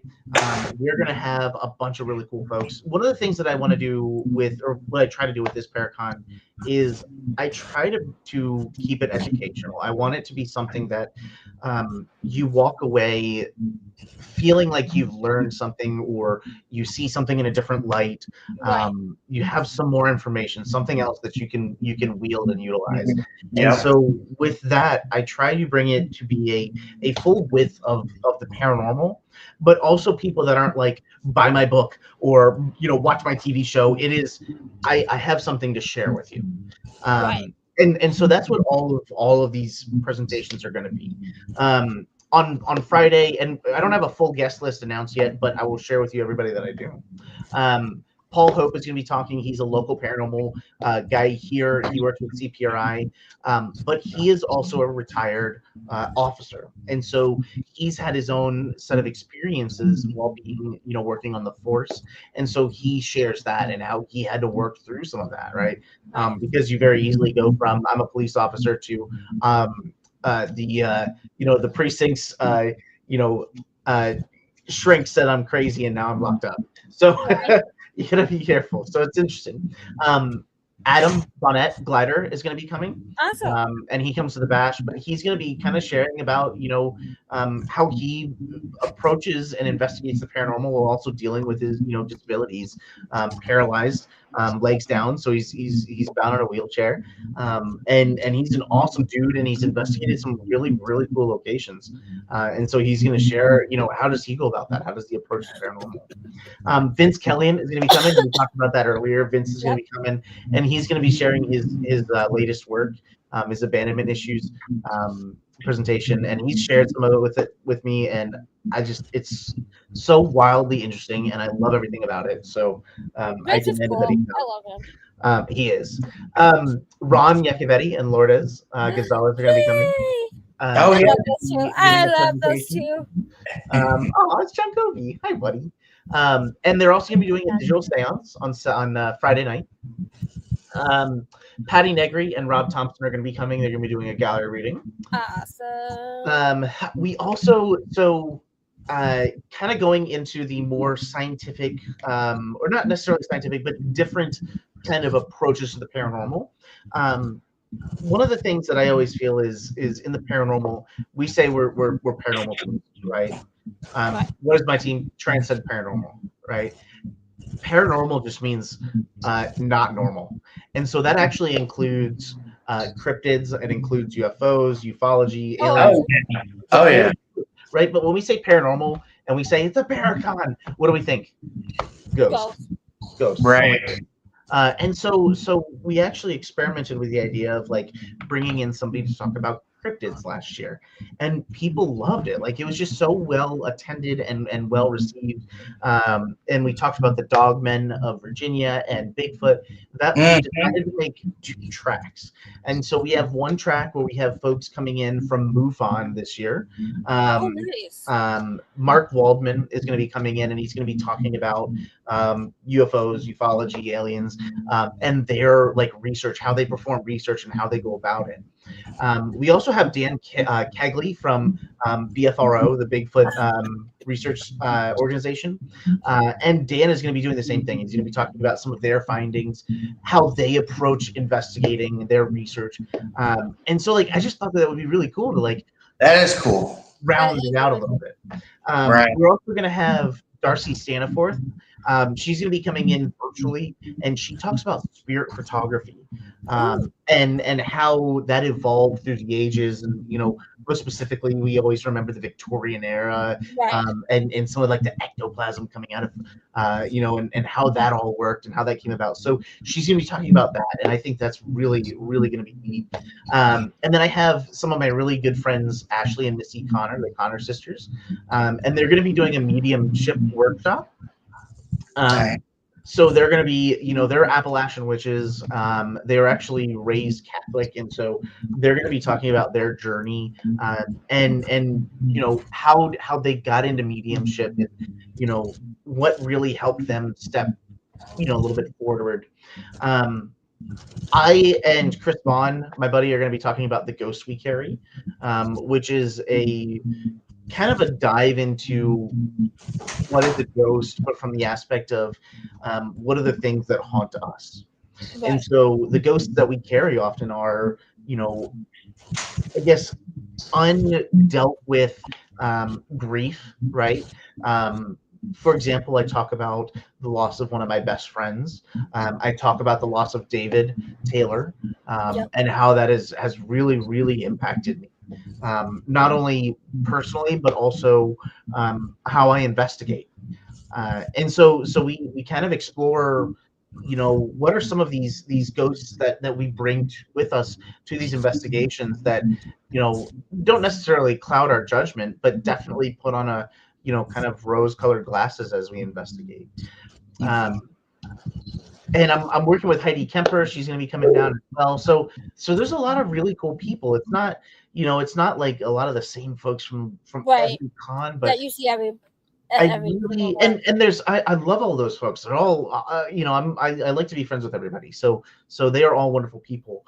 I'm just trying to cultivate something that folks will walk away with something and say, you know what, that's interesting. I need to think on that. Like Derek, I need to Google that. And that's what we want to walk away with. So it's a conference hosted at Hanover Tavern. 100% of the proceeds go directly to the Hanover Tavern. It's myself with Transcend Paranormal. CPRI is also a co-host, so they will be there, and our friends Haunts of Richmond are also one of the co-hosts. So the three of us really put this all together, and it's a lot of fun. I mean, it's a smaller con. It's not huge, but it is not like the Bash. It's not like the Bash, but it has the same feeling of that. How much is vendor tables? Vendor tables this year are $75. And that is for both days. And then tickets are, I want to say they were 12. I think it's $12. And that's, or maybe it's 15, but that's for both days as well. So you come all Friday, all Saturday. There is a VIP event on Friday evening. And that involves Haunts of Richmond doing some story, like sharing some stories, some storytelling, which is really, really fun. They're very passionate about the history there, and have some really interesting things to talk about. Patty Negri and Rob Tops are going to do the gallery reading on that VIP Friday evening, and then Ron and Lourdes are going to do a digital seance on stage in the tavern for that as well. So that is an extra separate charge. But the actual conference itself, Friday and Saturday, $15. That's nice. Yeah, I love that. I will have to look at vendor table because then I can come and do aura photos and then sell my for sure hauntedly photography or whatever you want to call it. 100%. And take me with. Yeah, well, get in my suitcase, dude. Road trip. Okay. We've got the tavern that you saw, and that's where people are going to be speaking. We have some vendors that are going to be set up in there, and then we also built a coach house in 2015 that is a separate vendor space. Like it's an entire facility that we have built out for these big events like this. Nice. And so that's where most of our vendors are going to be. We're going to have a bar in both locations, so no worries for anybody there. And then food is going to be available literally everywhere because we've got a restaurant. So we're going to be doing that. You'll be able to tour and explore the tavern and the grounds. It will be in January, but in Virginia, the last couple of years we haven't had any snow in January, so it's relatively safe here. Yeah. We also going have home might be my issue. We have a fire pit outside too. So it actually, like, we just renovated the patio. There's this huge fire pit out there, and it is wonderful. So you get to have a Paracon in a historic location, and we've even had activity during the conference. So nice. Yeah, Well, I will definitely have to get in contact with you, discuss it, and sure. if it's like airplane tickets and stuff, to see how much it would cost to get down there. But yeah. It's on my calendar now. Let me put that. It's gonna be on my calendar right now. All your favorites are gonna be there. Pam and Steve Barry are coming. I think Stacy's coming. Is she? I think so. Stacy should be. She was talking about coming. I always try to drag Andy down. All my East Coast family. Yeah. Oh yeah. Oh yeah. It'll be nice because I'm not going to Penhurst Paracon this year. I'm going to, or I should say next year, because I'm going to OSR's Paracon. So I won't see everyone in May. So I'm like, I won't see you until July.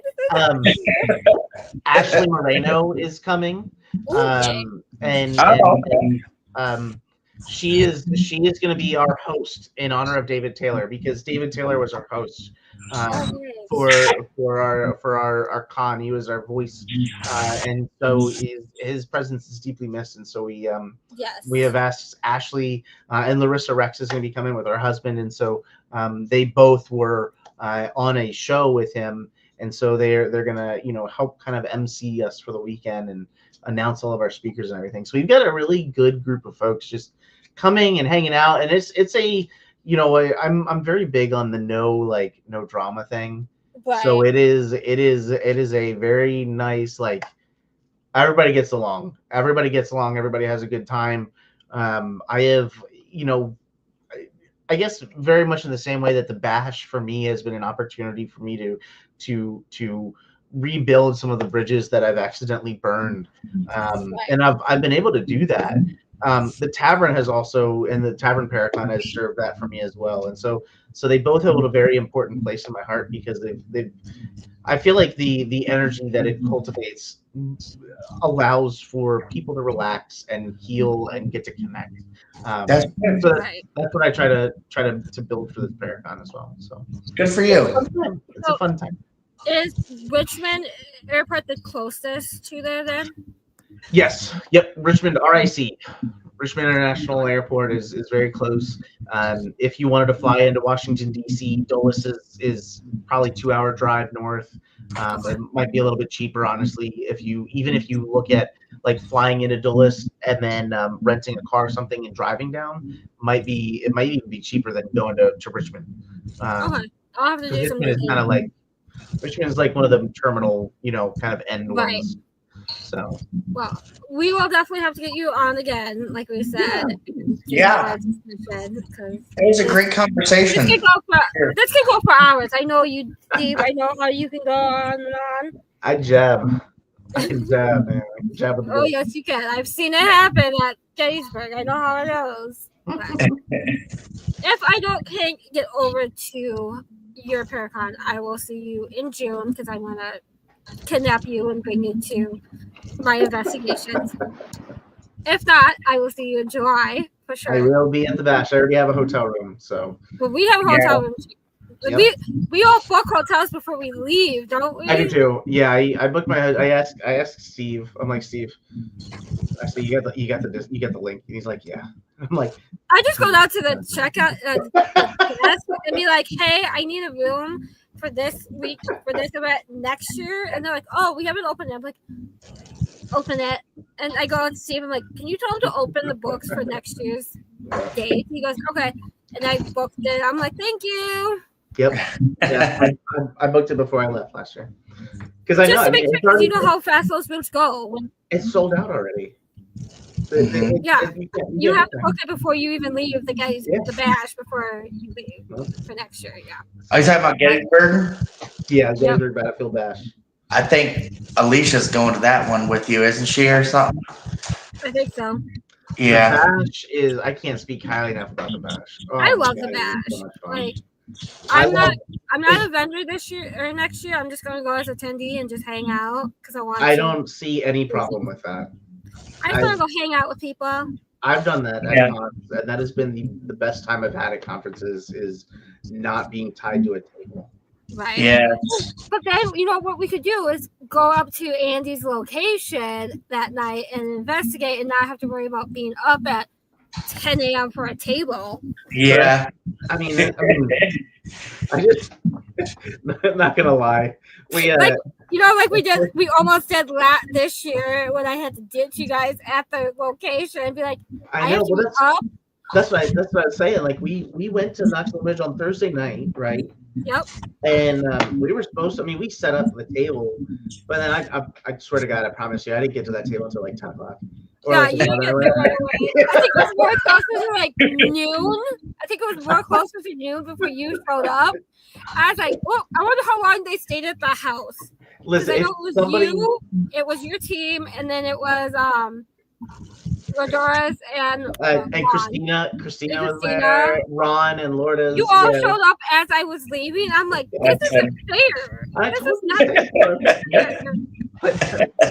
I was about to ditch my I friends just- to be like, I'm gonna stay here. I'm gonna find a different way back to the hotel because I want to hang out here. I just presumed that if somebody really, really wanted something off the table, They would just take it. it's fine. That's funny. If it is like, you know what, if it's a make or break for you that you can't buy whatever that thing is, fuck it, it's fine. I don't care. Right. Right. I'm gonna go up to Steve's table and Jenny's right next to it and be like, I'm gonna take this. Thanks, Steve. Bye. To be honest, He's gonna be like, This is mine. probably wouldn't even know. I probably wouldn't even be aware of it. It would be like 2 weeks later. I'd be like, where did that go? Well, remember, like this year at the Bash when they did the raffle, Dave Schrader was the one that was raffling off everything, right? And then they got to the Fat Box, and I hate you. he calls it. I hate you for that, by the way. He calls it, and I'm like, get it me. He goes, God damn it. Because I had run the speaker, I had run Cabin You on were 360 literally a every- while you were- before that. But see, here's the And thing. Dave The called my cabin. number for the Fat Box. It's like, yay. See, here's what you do, Jenny. The cabin is 15 minutes away from the tavern. Okay, so I have a date booked for the cabin. Well, I'll send it to you, then- and you can come with me. Well, then you will literally be in my backyard because I live like 15 minutes away. Okay, I'll message you today. I'll message you today. It's There you April. go. It's like Okay. I think April 30th. April I just- 30th. I also I love going back to the bash when Dave had to raffle off Chris and I's risque photos.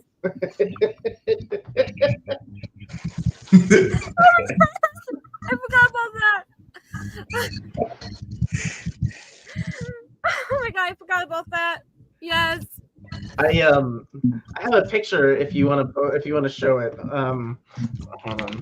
And I know we were trying to like wrap up the show here, but I think when Dave called my number for the Fat Box, I made so many people mad at me that day. Because everybody wanted that Fat Box, and I was like, mine.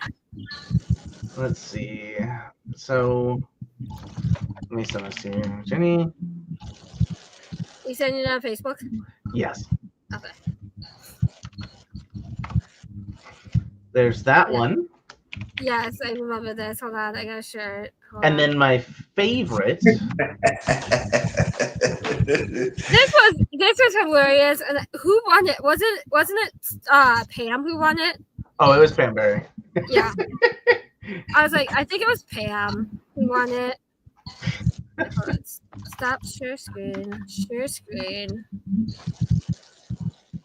Not that one. Okay, hold on. I gotta go back to this. This was one of them. And this was done in the parking lot of the hotel. Thursday, I think. So that's both of them. So the one on the left, and Jenny, I sent you another picture as well, so you can see where they are now. The one on the left was a picture that I took at the bash, and it is my buddy Chris. He took his shirt off for this, and then this all started because that's Christina's car. She's got a purple car, and she loves her Charger. And so, you know, she always takes pictures of it and everything. And so Chris and I thought it would be funny if Chris took his shirt off and just laid on top of it and took his picture. We took his picture and did a photo shoot of Chris with Christina's car, without her knowledge. And it just so happened to be that Christina walked outside to find Andy, because Andy was sitting out there having a smoke. And so she walks outside and she sees me taking photos of Chris with the shirt off. I'm all over her car. So she walks over She's like, what in the fuck are you guys doing? And I'm like, Christina, get in that photo with him. And so this is the magical result of that. Yeah, It is the other one. Chris just back like Jesus, and with the car, and then I did everything around them in a grayscale so that they are just stand out. Popped out, yep. And the other picture is a picture that I God, where was I? I think it was. I want to say that was Dunlora in Virginia. Here, it's a haunted bed and breakfast, one of my favorite locations in the world. And I said, hey, God, who took my picture? I said, I'm gonna. Oh, you know what? It wasn't. It was somewhere else. I can't remember where it was. But I said, I want you to take my picture like you're one of my French girls. I'm one of your French girls. Just like in Titanic, right? Like draw me like one of your French girls. Yep. And so that's the pose I did, and it turned out really well. And I always like to tell people that that's just my preview photo for my OnlyFans. Oh God. Jesus Christ. But so we decided just for fun, just as an experiment, if we signed these and framed them and donated them to the bash, would somebody bid on them in the raffle? And I am happy to tell you that we raised $25, I think it was, for these. And they now sit at the Hoover House. Yes, they do. That's terrible. Anytime people go to the Hoover House to do whatever, there is a table with Chris and I and Christina, just staring at them, whatever they're doing, what they're doing. I think that's in the bar area. So. Yeah, it is. Yeah, it's the bar. So I just love it. I love it. And like half the people were cracking up, but the other half the people were like. I think I was like in the mix of the two. I was like, "Oh my God, this is fucking hilarious!" But oh my God. And I was standing next to Jeff Bent when that went off and everything, and so I was right within Dave Schrader's eye shot, and he looked at me. He was like, "What the fuck?" Yeah, he was like, "What the fuck?" I was on the other side of the table from you with all my tickets out on the table, spread out, so I could keep track of numbers. Yeah. And I was like, oh my God, somebody actually put in for that. It was Pam. Oh my God. That's awesome. And Pam, it's dead silent as to who wins. It's dead silent. You could hear a pin drop in the room, and all of a sudden you just hear Pam from the back of the room screaming. And she's like, I won! And she's running through the crowd. And she's yelling. She's so get excited. the fuck out of my way! She gets them, and she holds them up, and she's running. Like, oh my God! I was like, oh my God! I can't believe this. That's funny. The bash is so much fun. I cannot wait for this next year. But you want to see some of my at one point I looked at Kyle from Wright Hill, and I said, "Yo, why didn't you put a night here in the raffle for the Wright Hill mansion?" He goes, God damn it, Jenny, you just outed me. I'm like, well, you should have done it. So I could have won it. He goes, yeah, you would have won it too. I'm like, yeah, I would have. Probably. I really want to get up there. I really like him.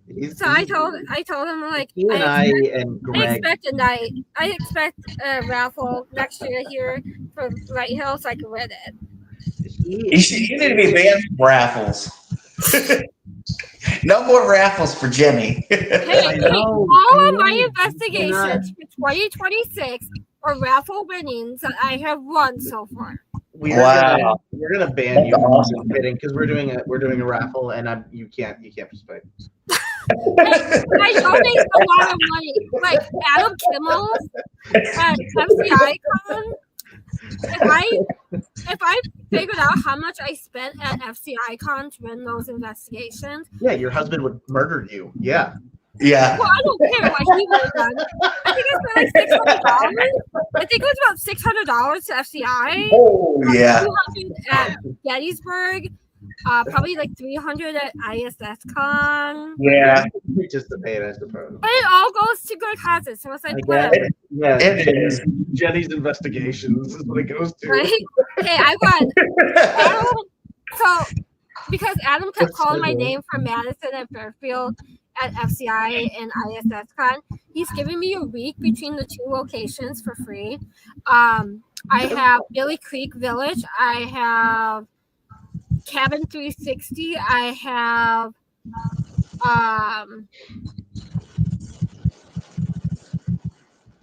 A fence box. I run the Fent Box. I run Sleeper here in Kansas. I have like 3 or 4 more locations I run for next year. I'm like, yes. Okay, well, this bash, when and if Jeff enters a box and you win it, I call it. Bullshit. You already got one. You already got one. What are you gonna do? I have talk 2. to each other. Hey, You have Steve, 2? I have 2 Fent boxes. What do you need Thank a third you. one for then? What do you need a second I one have for? 2. I have one of Eloise, and I have the one that from the bash. This is a And he's monopoly. making me one from Broadhead Manor. So I'll have 3 hopefully by the end of next year. Plus, I'll probably win the FCI one, the Madison. What do And you do? You like sit them in a circle and let them talk to each other? Like you just put them in your spare bedroom and close the door? Like what do you do? I'll have a seance with Fent boxes. Yeah, you don't even need to investigate anymore. They just investigate themselves. Themselves. So my friend Doug, who lives near me, he every time I go on an investigation, he will try to like buy my original Fent box, which is Eloise. I said $5,000, and he goes, "You spent $400 or $450." I'm like, "Yeah, now it's worth more because it's been to Eloise again." It has my energy in it, so yeah, there you go. You're the And he first goes- person with like a gaggle What of up, man? He's I should a murder of not fent enter boxes. more What do you call it when there's multiple fent boxes that have all congregated? I like it. A murder. I think it's like you kind of make it like a crow. I think you do the crow route. A murder of fent boxes. At FCI Con and MacCon, he goes to those 2 events of Adams, and he brings all the Fent boxes that he has of his, and then everyone else who has Fent boxes bring them, and we just go into FCI and just have a big Fent box special. It's the fentening. Yeah, the fentanyl. Yeah. Yeah, it's crazy. I love his boxes. Like each one is unique. The energy is unique. How it speaks is unique. I love the Fent boxes. I am on a list. Get one. I'm on a list. I've yet to experience one. They're cool. I want one. Really good work. I am Ready dying. for family? I have a piece of the Hanover Tavern, one of the original door molds that I'm gonna. I was gonna say you should talk to him about making you a box with it. At some point, that's the plan. At some point, he's going to. He's just got a long list of folks, but Right. At some point, my goal is to have it in one of the boxes. So. Right. Okay, so we should probably get off because we've been on over 2 hours. It's past my bedtime. It's past our bedtime. We got good night night. Derek has to go night night. Little baby. Mama's calling me. Oh God. Oh my God, Steve! Thank you so much for coming on. We will definitely Thank you for having me. on again. Yeah, I had a good time tonight. Thanks for coming on, man. Yeah, thank you. And I will see you very shortly, hopefully, either at Hanover or Cabin 360 or on one of your adventures. And I'll see you probably, hopefully, this weekend, Jenny. You better see me this weekend because you have a piece of equipment that I need. I know, because you won it. I won his raffle too. Yeah, she won my raffle, and it's like it's not even a fucking joke. I can't. I'm like, it blew my mind when I spun the fucking wheel, and it didn't land on a name, so I spun it again, and sure enough, Jenny win. I'm like, wow. I every did. time. I'm just Yeah. lucky. Okay, y'all can hate me all you want, but I get these cool locations to go investigate now. We're gonna go to the casino one of these days. We're gonna win the jackpot. I went to the casino That's yesterday. I went to the casino yesterday. I put $20 in. I walked with 190 out. So Oh, there you go. See, you're just lucky, naturally lucky. right, I'm lucky. But again, thank you, Steve. We'll see you very, very shortly. Thank you guys. Yeah. Have a good evening. Good Thanks, night. everybody.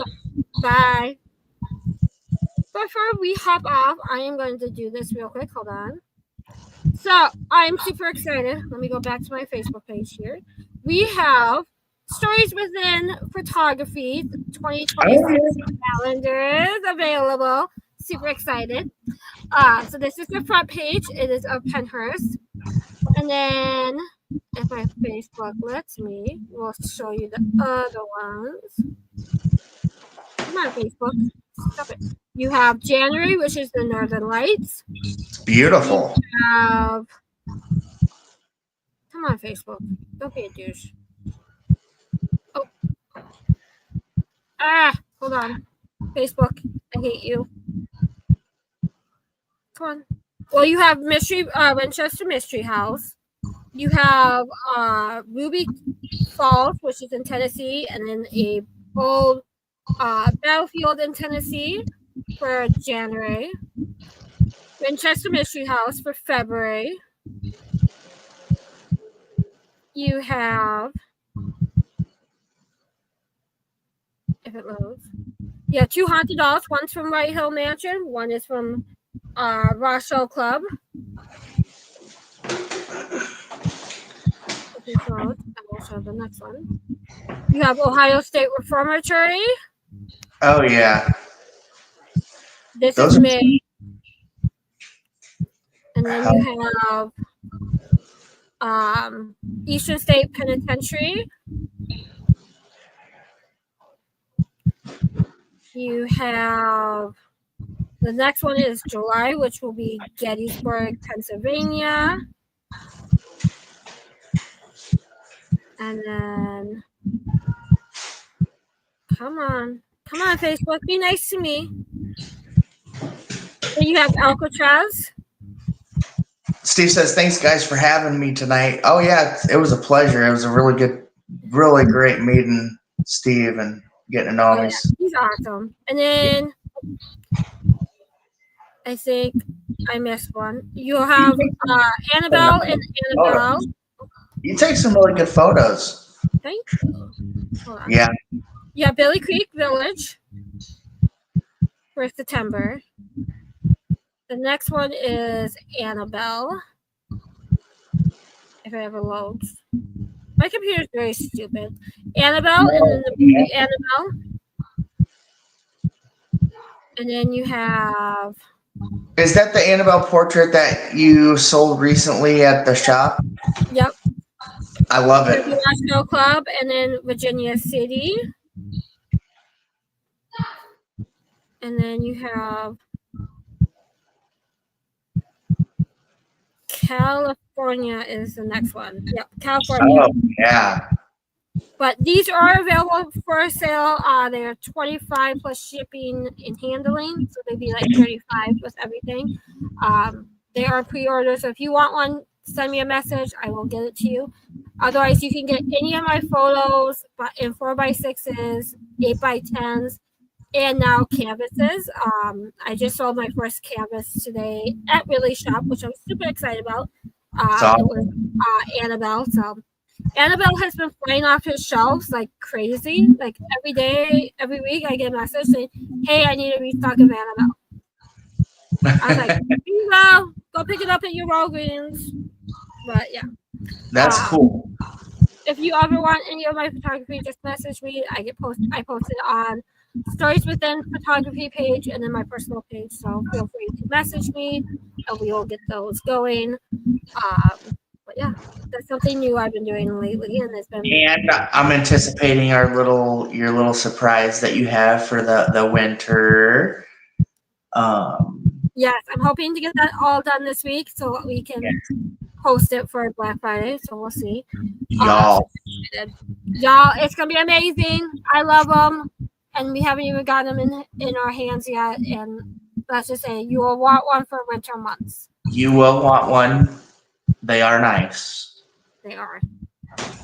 But next weekend, next Sunday, we have Nikki back on talking about dreams and what they mean. And figure out the meaning of them. And then December 7th, we will have a show. We will be doing like a paranormal roundtable type of thing. Like people will pop in. The roundtable. Yep. Yeah. We got to get a few people. We got to get some people in on that too. So. Yep. So I will be figuring that out this week before I head to DeKalb again. But everyone have a great Thanksgiving, and we'll see you guys back next Sunday. Have a good Thanksgiving, everybody. Bye, everyone.